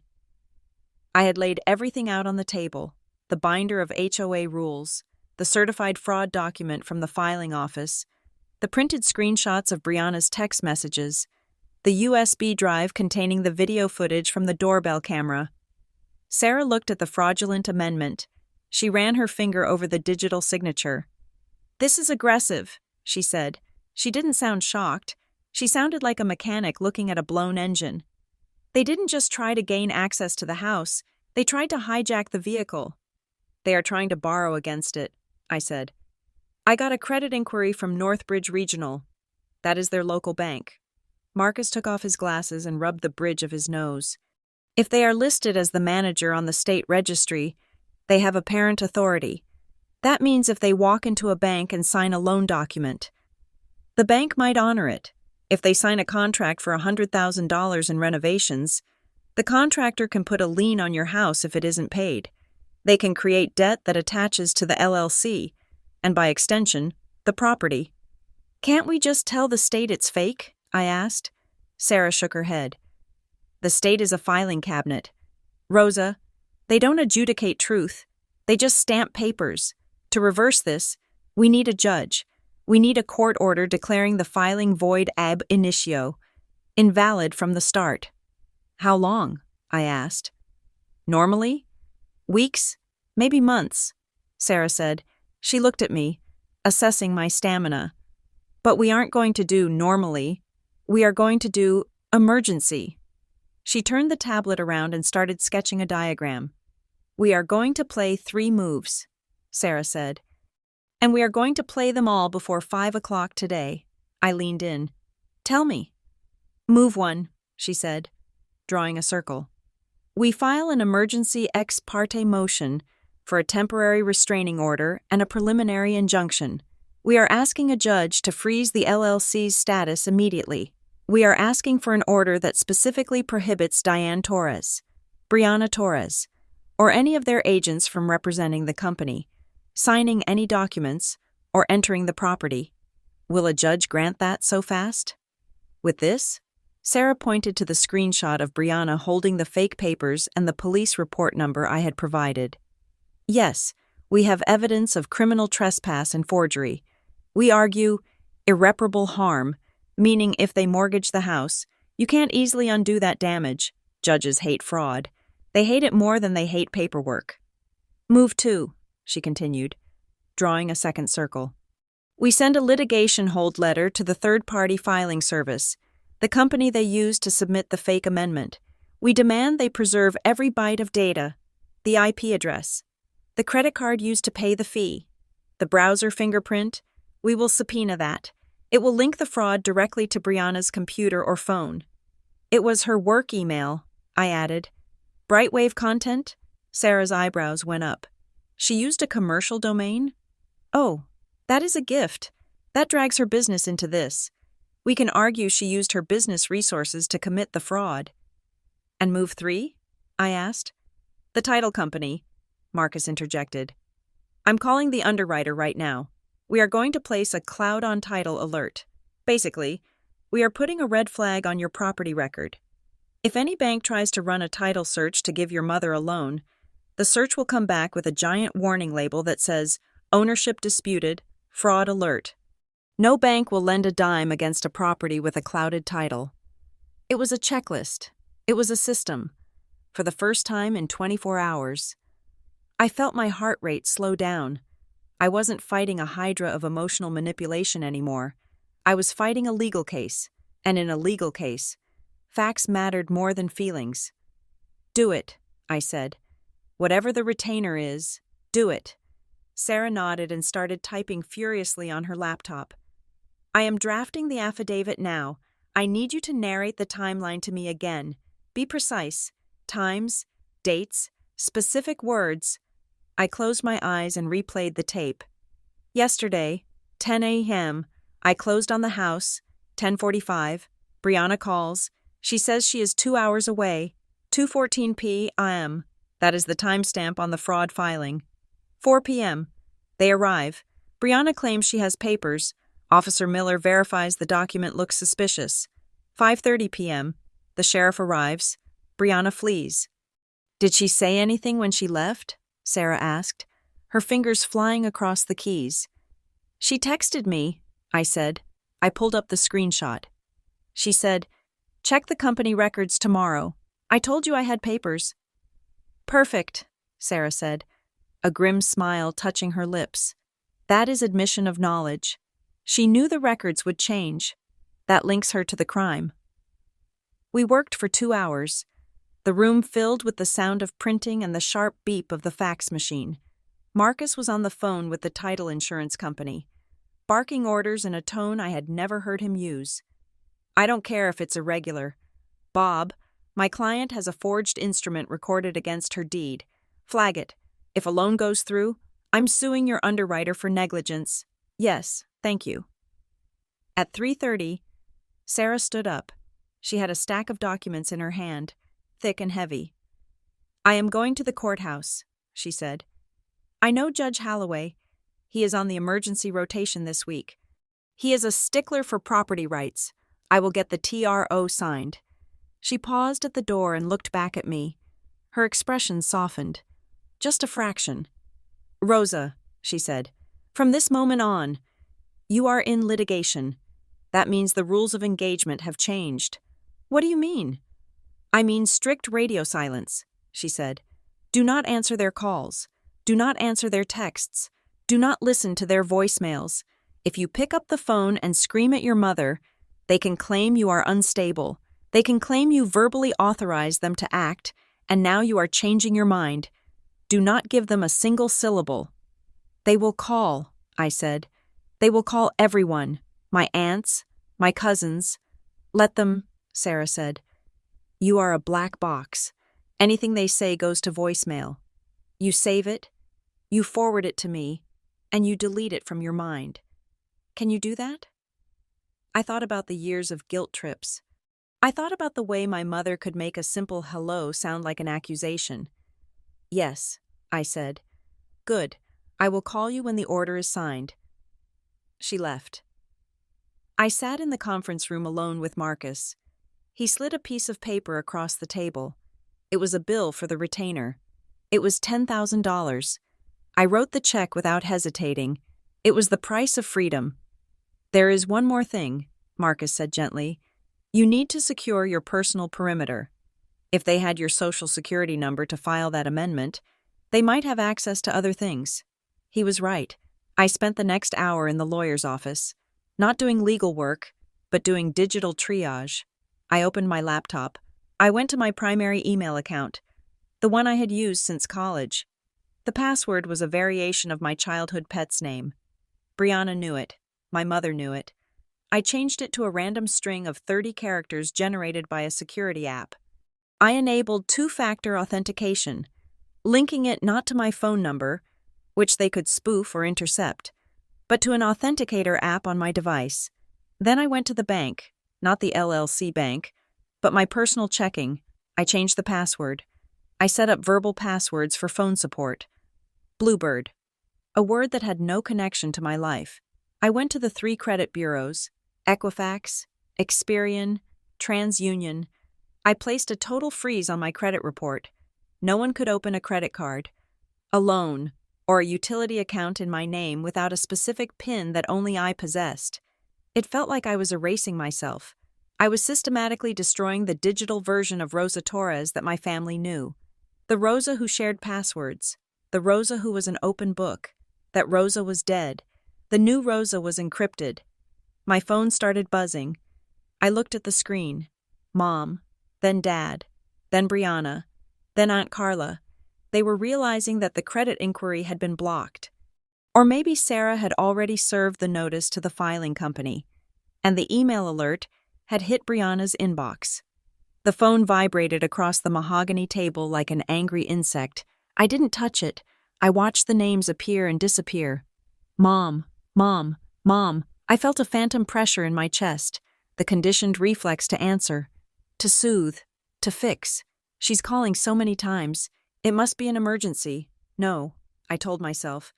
The emergency is that she stole my company. I let it ring until it stopped. Done, I said to Marcus. Everything is locked. Good, Marcus said. Now, we send one communication, just one, to establish the record that you are aware of the fraud and have taken action. It prevents them from claiming they didn't know you objected. He helped me draft it. It was short, it was cold, it was perfect. I opened a new email draft. I entered the recipients. My mother's email, Brianna's Brightwave email, my father's email. Subject, urgent, unauthorized LLC. Amendment, Seaglass Haven LLC. Cease and desist. To whom it may concern. I have discovered that a fraudulent certificate of amendment was filed with the Secretary of State on January 30th, purporting to remove me as manager of Seaglass Haven LLC and install Diane Torres. I did not sign this document. The signature is a forgery. I have also documented an attempted criminal trespass at the property located at 42 Pelican Way by Brianna Torres and others on the same date. Please be advised that I have retained legal counsel. An emergency motion for a temporary restraining order is currently before the Superior Court. A formal fraud investigation has been opened with the Secretary of State and the Sheriff's Department. Any attempt to enter the property, encumber the assets of the LLC, or represent yourselves as agents of the company will be treated as a violation of the law and will result in immediate legal action. Do not contact me directly. All future communication must be directed to my attorney, Sarah Vance, at the firm of Henderson Vance, Rosa Torres, sole member and manager, Seaglass Haven, LLC. I attached the screenshot of the fake filing. I attached the photo of Brianna screaming at the door. I attached the photo of the police report number the officer had given me. I hovered over the send button. Sending this was the final bridge burning. Once I sent this, I couldn't go back to Sunday dinners. I couldn't go back to pretending we were a normal, slightly dysfunctional family. This was a declaration of war. I looked at the send button. For 40 years, I had been running away from them. I moved cities to get away. I bought a house to get away. I hid my salary to get away. But you cannot run away from people who are willing to chase you with paperwork. You have to turn around and stop them. I pressed send. The whoosh sound of the email departing was the most satisfying sound I had ever heard. I looked up at Marcus. I am not going to hide in a hotel tonight, I said. I am going to my house. My house. Go, Marcus said. Keep the doors locked. If they show up, call 911. You have the paperwork now. I walked out of the law firm into the late afternoon sun. I felt lighter. The dread was gone. I wasn't a victim of family drama anymore. I was the CEO of a company under attack, and I had just deployed the nuclear option. The next morning, the sun rose over Windmere Cove with a deceptively innocent brilliance, but I was not looking at the view. I was looking at a PDF document that Sarah Vance had just encrypted and emailed to me. It was the result of the litigation hold. In the world of data, nothing ever truly disappears. People think that if they delete an email or use a private browser window, their actions vanish into the ether. They do not. Every digital action leaves a footprint, a tiny breadcrumb of metadata that screams existence. And because Brianna and her friends lived their lives for the public eye, they were not accustomed to hiding. They were accustomed to broadcasting. Sarah called me at 9 o'clock in the morning. Her voice was sharp, vibrating with the thrill of the hunt. We got the server logs from the filing service, she said. And Rosa? It is better than we thought. It is not just fraud. It is stupidity. I opened the file. It was a raw data log from the third-party company that had submitted the fraudulent amendment of articles to the Secretary of State. It showed the exact IP address, the browser type, the operating system, and most importantly, the contact email associated with the user account that had paid the expedited filing fee. I expected to see my mother's email, or perhaps a generic Gmail account created 5 minutes before the crime. I did not expect to see a brand name.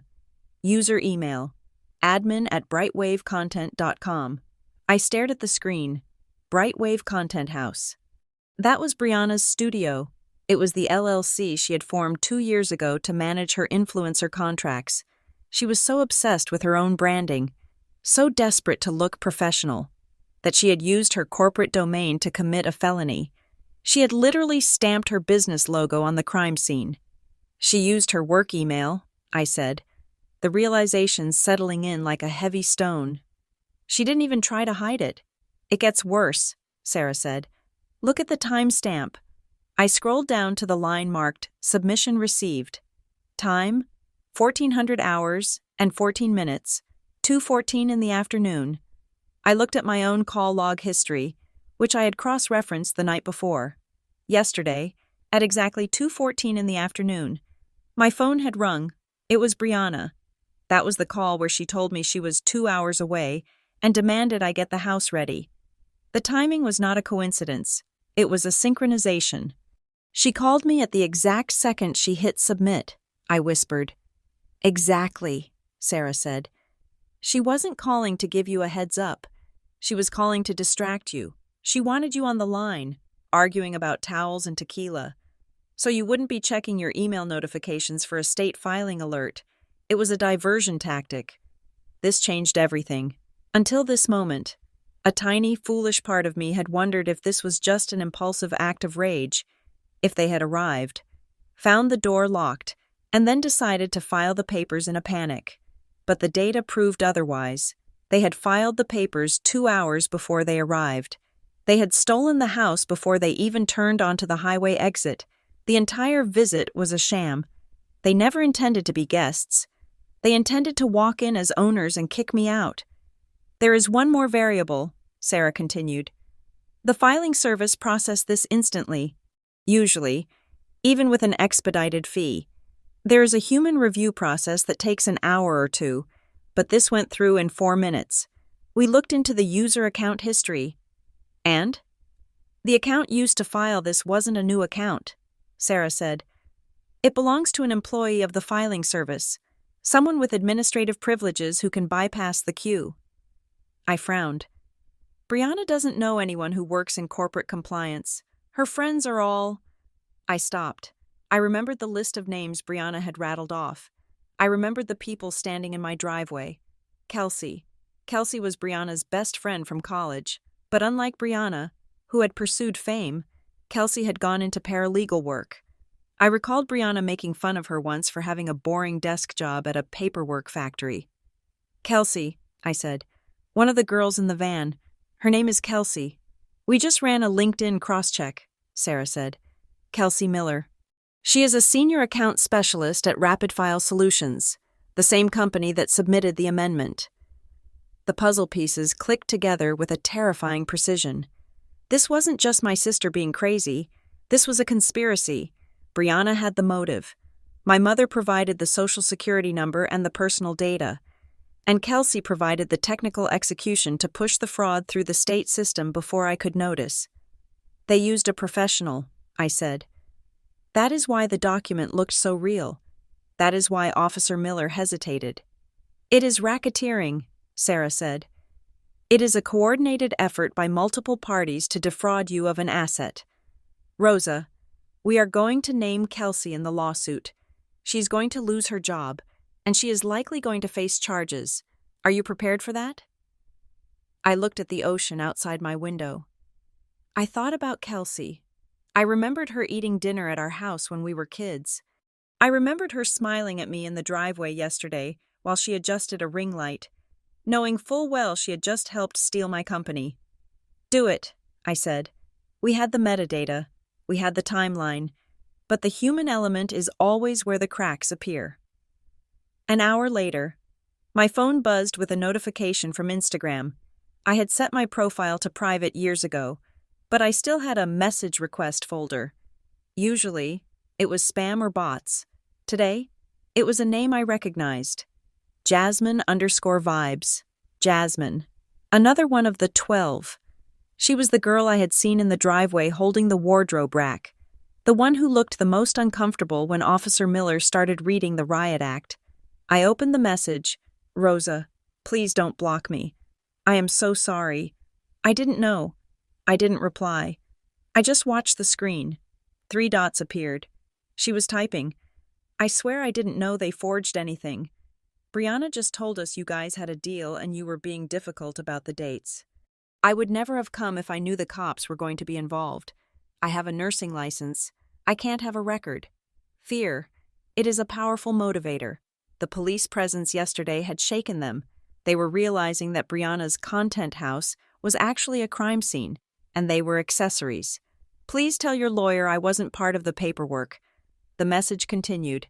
I just wanted a free trip. Brianna promised us everything was covered. I broke my rule of silence. I typed one sentence. If you want to prove you were not involved, send me the receipts. What did she promise? It took less than 10 seconds for the response to come through. It was a screenshot. It was from a group chat named Windmere Takeover Wave Emoji. I zoomed in on the image. The timestamps were from 3 days ago.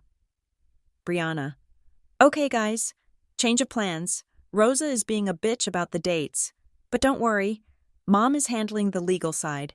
We are just going to show up. Kelsey. I can push the paperwork through on Thursday morning. By the time we get there, the system will show Mom as the owner.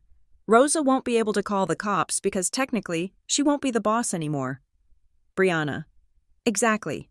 But we need numbers. I need everyone to come. If there are 12 of us and we have all the gear, she can't physically stop us. We will just overwhelm her. Once we are inside, she will fold. She always folds. Tyler. Is this safe? Like, legally? Brianna.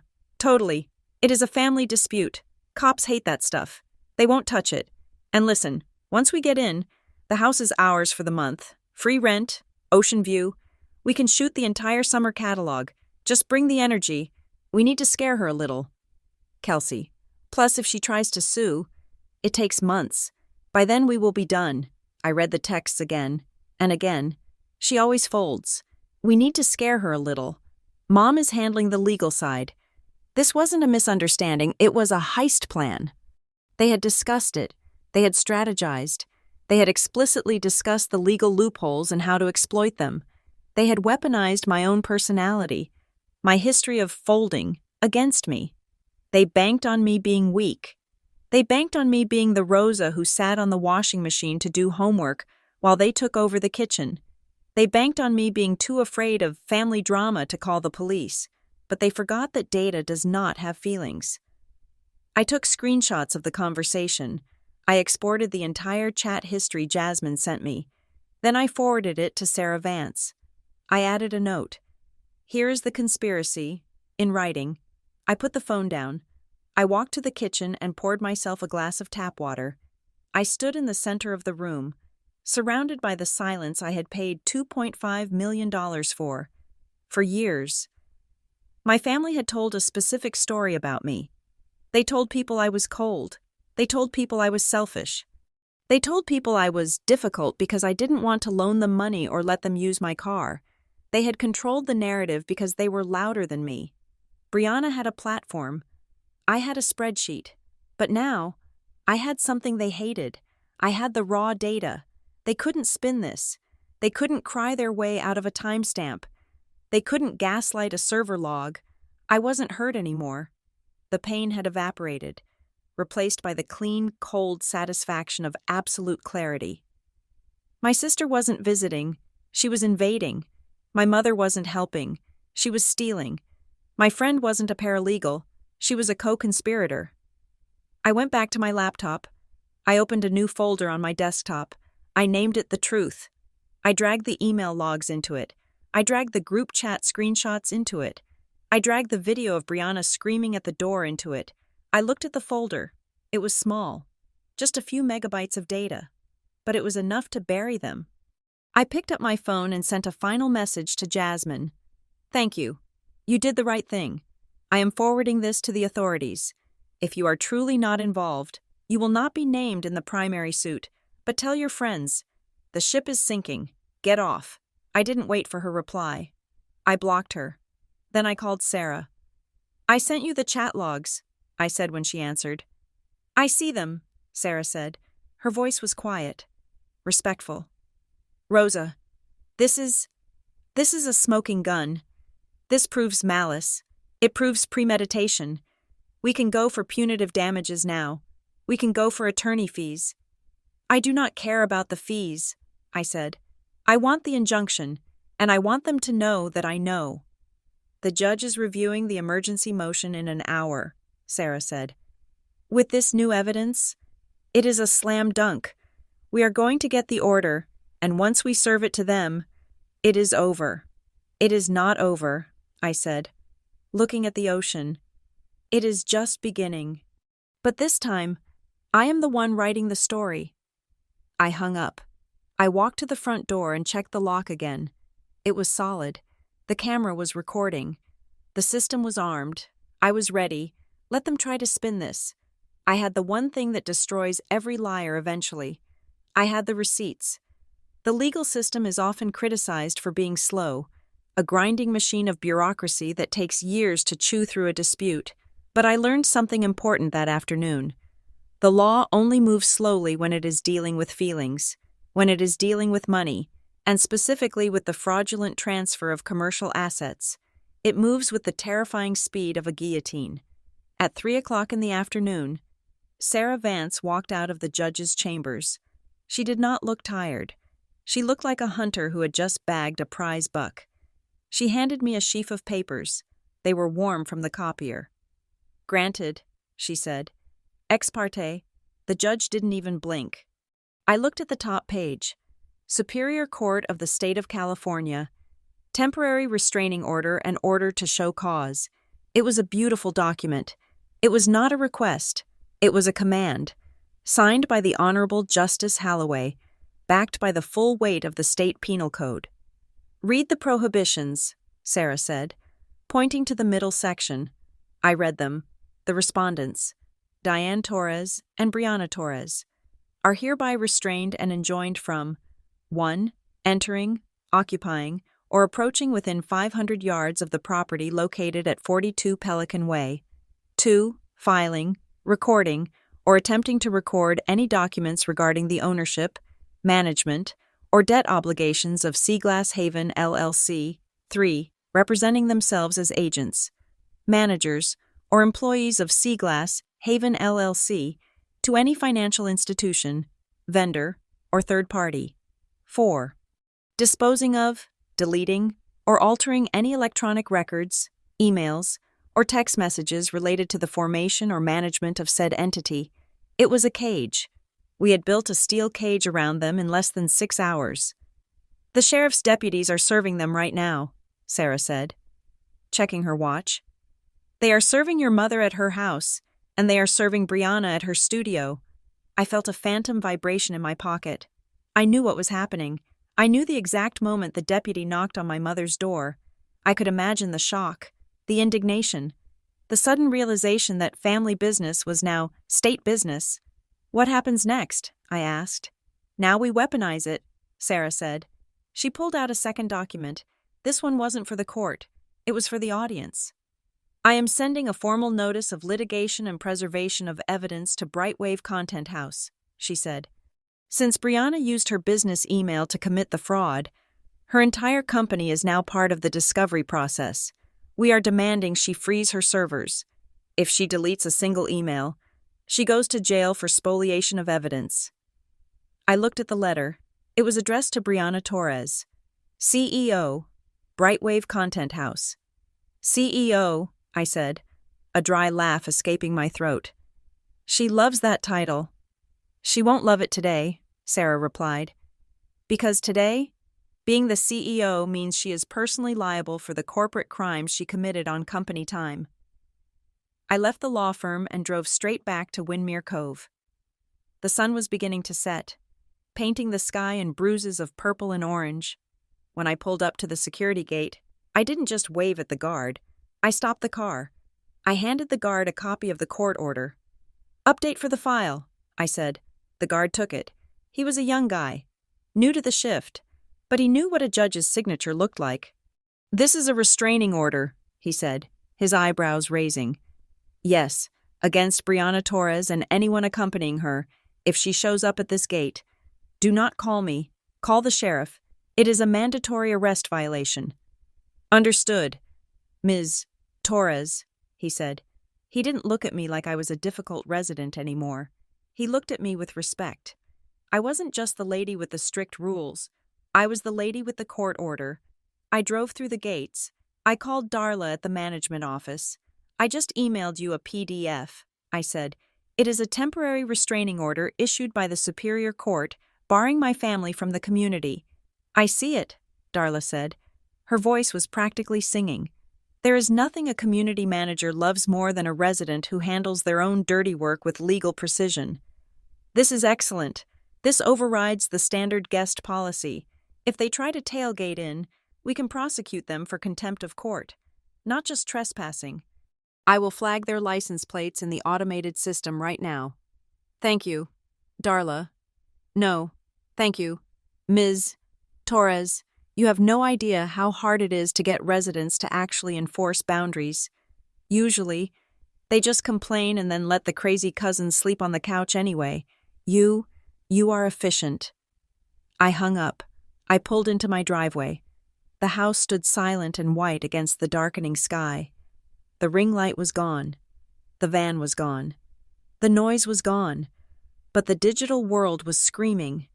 I went inside, locked the door, and sat on the sofa I was supposed to have slept on. I opened my phone. I didn't check my texts. I checked Instagram. Brianna had posted a story 10 minutes ago. It was a black screen, white text, no music. The betrayal is real. You think you know people. You think family is everything. But some people are so toxic they will ruin your life just to feel powerful. Taking a break to heal. Broken heart emoji. Heartbroken fake people karma. I smiled. It was a masterpiece of vague booking. She wanted to say my name. She was dying to say my name. She wanted to tag me, to drag me, to tell her 50,000 followers that her evil sister Rosa had kicked her out. But she couldn't. She had been served. If she mentioned me by name, if she rallied her followers to harass me, it would be a violation of the no-contact provision of the order. It would be considered cyberstalking. Sarah had been very clear about that in the filing. So Brianna had to choke on her own venom. She had to post vague quotes about karma while sitting in her studio, watching the police seize her hard drives. Then, I saw the first crack in the armor. I went to the Brightwave Content House page. Usually, Brianna posted 3 times a day about her partners and collabs. There was a new comment on her pinned post, a post advertising a partnership with a boutique swimsuit brand called Salt Sol. The comment was from the official Salt Sol account. Hey Brianna, please check your email regarding our upcoming campaign. We have been advised to pause all activations pending the resolution of your current legal matters. Thanks. It was brutal. It was corporate polite, but it was public. A pause. In the influencer world, a pause is death. It means the brand has smelled smoke. It means someone at Salt Sol did a background check. Or maybe Sarah's office had CC'd them on a subpoena because Brianna had promised them content shot at my house. My boring corporate job had taught me one thing. Risk management departments do not like lawsuits. They run from them. Brianna wasn't just losing a beach vacation. She was losing revenue. My phone started buzzing again. I looked at the screen. It wasn't Mom this time. It was a number I didn't recognize. Unknown caller. I let it ring. It stopped. Then, 30 seconds later, unknown caller. My mother. She was smart enough to block her caller ID, thinking I would answer a mystery number.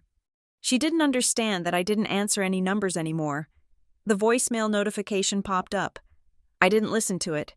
I forwarded the audio file directly to Sarah's paralegal. I imagined my mother on the other end. She would be crying. She would be using the guilt voice, the one that wobbled with practiced sorrow. Rosa, how could you? We are your parents. We only wanted to help manage the investment. Why are you involving the police? We can fix this. They still thought this was a kitchen table argument. They thought that if they could just get me on the phone, they could bully me back into submission. They thought that because I was their daughter, the laws of the state of California did not apply to them, but I wasn't listening. I was archiving. Every missed call was a data point. Every voicemail was an exhibit. Sarah was building a log called Harassment Pattern Post-Service. I walked to the kitchen. I opened the fridge. It was still empty, save for the water bottle. I felt a sudden, fierce hunger. I hadn't eaten in 24 hours. I ordered a pizza. When the delivery driver arrived, the gate guard called me. Ms. Torres, the guard said, I have a pizza delivery here.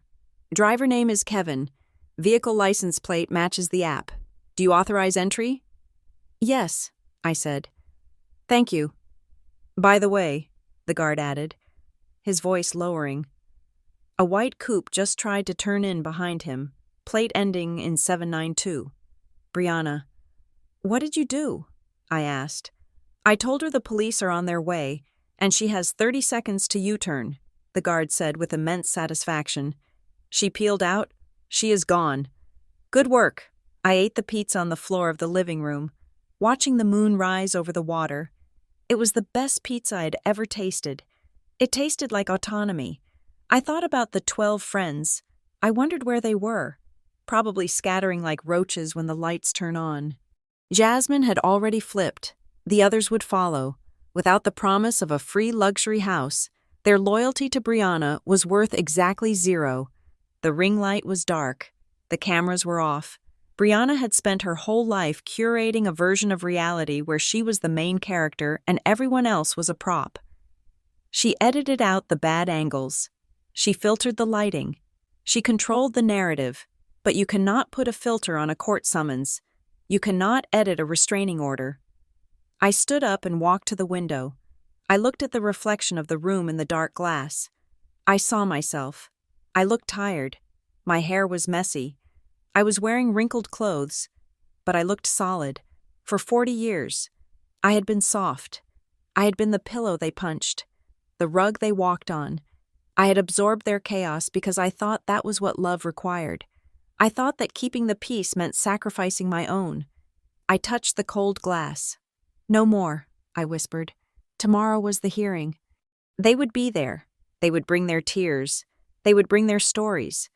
They would try to turn the courtroom into a family reunion. But I wasn't bringing emotions. I was bringing the binder. I went to the bedroom, the master suite, the one Brianna had claimed for her skincare routine. I stripped the bed. Even though no one had slept in it, I put on the fresh sheets I had bought. The crisp, cool cotton felt expensive. I lay down. I expected to be anxious. I expected to stare at the ceiling, worrying about what my father would say, or how my mother would look at me with those wounded, accusing eyes, but the anxiety didn't come. Instead, I thought about the text Brianna had sent to her friends. She always folds. I closed my eyes. The ocean was loud outside, a rhythmic, crashing force that had been shaping this coastline for 1,000,000 years. It didn't care about influencers. It didn't care about brands. It just kept crashing, breaking rock into sand, turning chaos into order. I slept, and for the first time in my life, I didn't dream about running away. I dreamed I was the wave. The courtroom smelled of floor wax and stale anxiety. It was a smell I knew well from my years in corporate compliance. But standing there as a plaintiff, staring at the back of my own mother's head, it felt different. It felt like the air had been sucked out of the room, leaving only a cold, sterile vacuum where nothing could survive except the truth.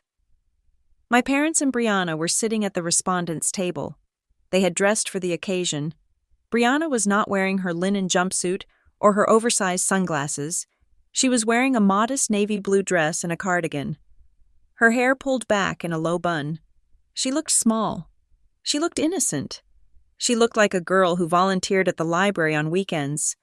My mother was wearing her church clothes, clutching a tissue in her hand as if she had been crying for hours. My father sat stiffly in his suit, staring straight ahead, refusing to look at me. They were performing. It was a play titled The Concerned Family, and they had rehearsed their lines perfectly. When Judge Holloway entered, the room stood. He was an older man with a face that looked like it had been carved out of granite. He didn't look at the people. He looked at the files. He sat down, adjusted his glasses, and opened the folder in front of him. "This is the matter of Seaglass Haven, LLC versus Torres et al.," he said. His voice was dry, like paper rustling. "We are here on an emergency motion for a preliminary injunction and a request to void a recorded business filing. Who is speaking for the plaintiff?" "Sarah Vance, Your Honor," my lawyer said. Standing up, she looked sharp, dangerous, and entirely unmoved by the family drama. "And for the respondents?" A man I didn't recognize stood up. He was slick, with too much hair gel and a suit that cost more than my car. "Michael Sterling, Your Honor, we are representing the Torres family, and I would like to state for the record that we believe this entire hearing is unnecessary. This is a family dispute that has spiraled out of control due to a misunderstanding." "A misunderstanding," Judge Holloway repeated. He didn't look up.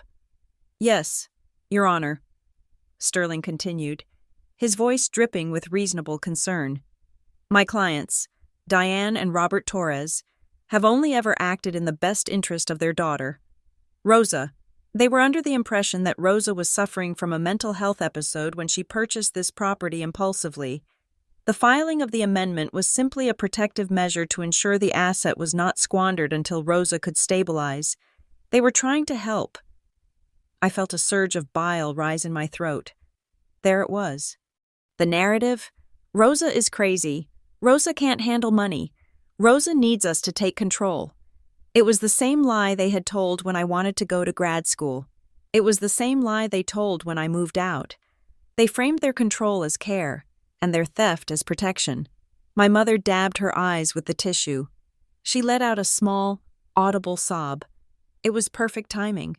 Judge Holloway looked at my mother, then he looked at me. I sat perfectly still. I didn't cry. I didn't frown. I was a statue of ice.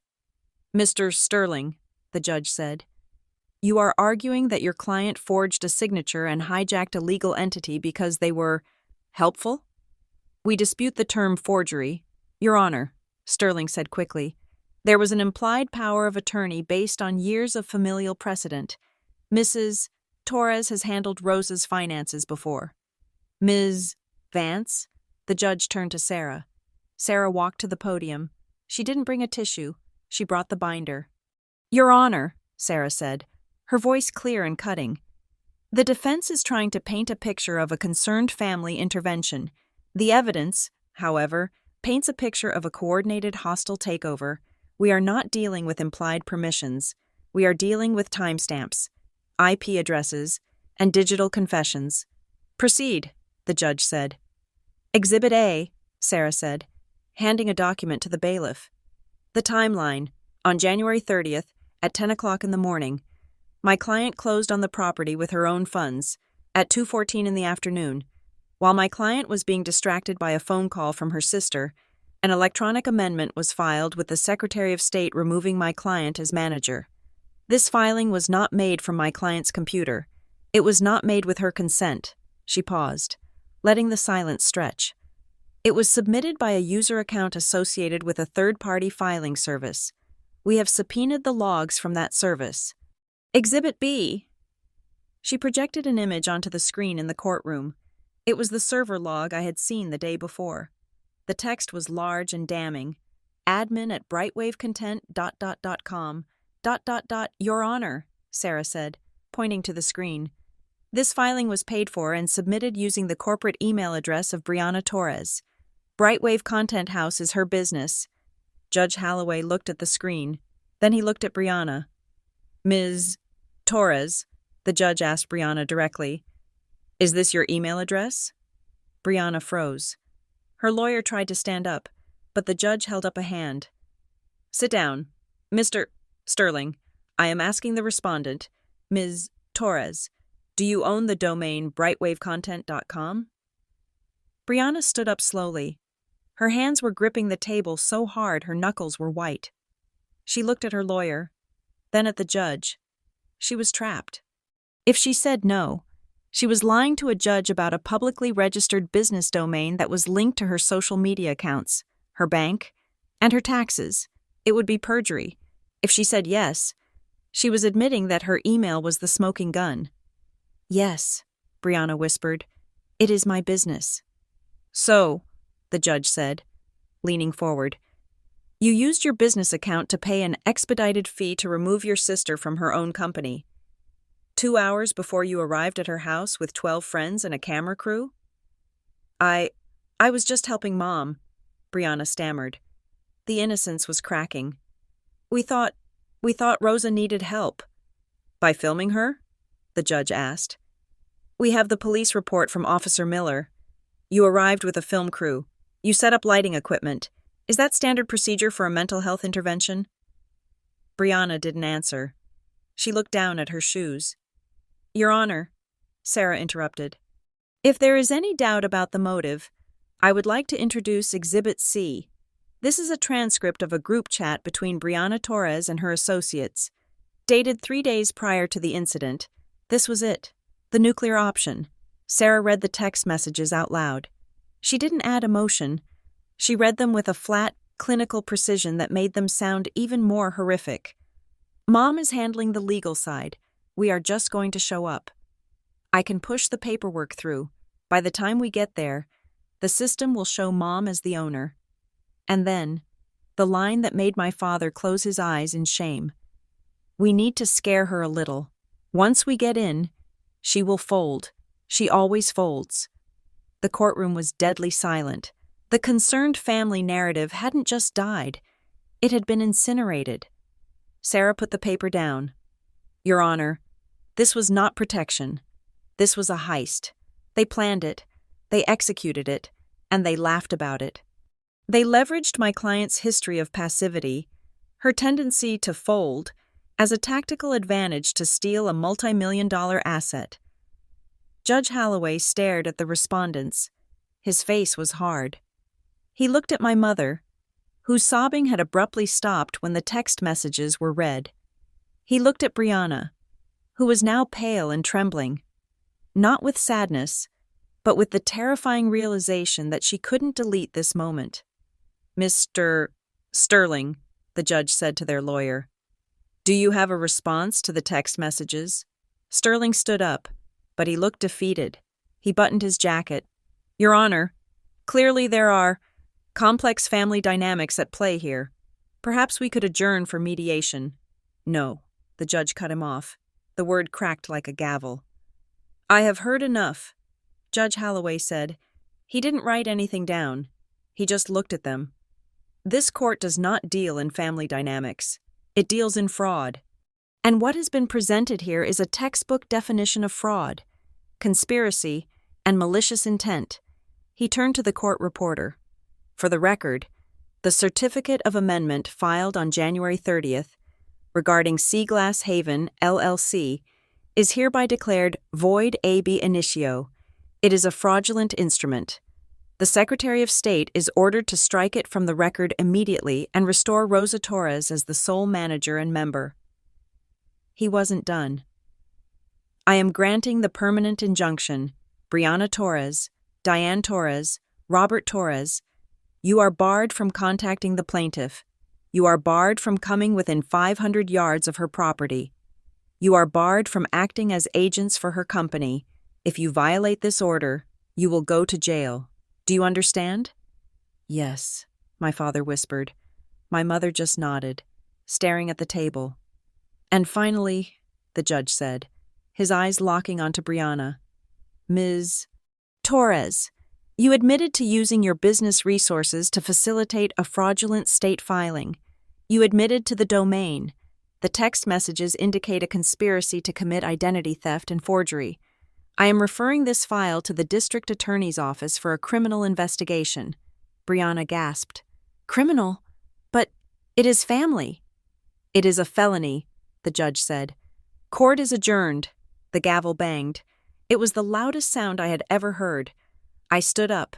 My legs felt shaky, but I didn't fall. I watched them leave. My mother tried to look at me, but Sarah stepped in front of me, blocking her view. My father walked out with his head down, a broken man who realized too late that he had bet on the wrong daughter. But Brianna stopped at the door. She turned around. She looked at me. Her eyes were dry now. There was no sadness in them. There was only pure, distilled hatred. She narrowed her eyes. A look that used to make me apologize. A look that used to make me scramble to fix things. She was trying to silently promise revenge. She was trying to tell me that this wasn't over. I looked back at her, and for the first time in 40 years, I felt nothing. I didn't feel fear. I didn't feel guilt. I just looked at her the way I would look at a line of bad code in a dataset. She was a glitch, and I had just patched the system. I turned my back on her and walked over to shake my lawyer's hand. The drive back to Windmere Cove was different. The car felt different. The air felt different. When I pulled into the driveway, the sun was high and bright. The ocean was sparkling, a million diamonds dancing on the water. I walked to the front door. I unlocked it with my code. The code only I knew. I stepped inside. The house was cool and smelled of sea salt and lemon. I walked to the kitchen island. I put my keys down on the quartz counter. Clack. It was the same sound as 3 days ago. But 3 days ago, that sound had been followed by a phone call. It had been followed by panic. It had been followed by an invasion. Today, there was only silence. I waited. I listened. The refrigerator hummed. The wind chimes on the neighbor's porch tinkled softly. The ocean crashed rhythmically against the shore. No phone rang. No text pinged. No one was coming. I walked to the sliding glass doors and opened them wide. The breeze rushed in, filling the house, filling my lungs. I walked out onto the deck and leaned against the railing. I looked down at the beach. I saw a family walking their dog. I saw a couple jogging. They didn't know who I was. They didn't know I had just sued my own mother. They didn't know I was the villain in my sister's story and the hero in my own. I took a deep breath. Winning didn't feel like triumph. It didn't feel like a parade. It felt like this. It felt like quiet. I realized then that I hadn't bought this house to impress anyone. I hadn't bought it to prove them wrong. I had bought it to find out who I was when I wasn't being Rosa the daughter, or Rosa the sister, or Rosa the doormat. I was just Rosa. And for the first time, that was enough. I pulled my phone out of my pocket. I looked at it one last time. I opened the contact for Mom, block caller. I opened the contact for Dad, block caller. I opened the contact for Brianna, block caller. I put the phone down on the railing. I closed my eyes and listened to the waves. They sounded like applause. Thank you so much for listening to my story. It was not an easy journey, but freedom never comes for free, does it? I would love to know where you are listening from right now. Are you in your car? At work? Or maybe safe in your own sanctuary? Please leave a comment below and let me know.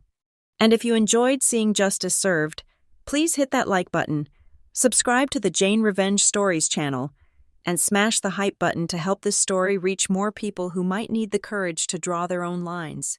Stay safe, and remember, your peace is worth fighting for.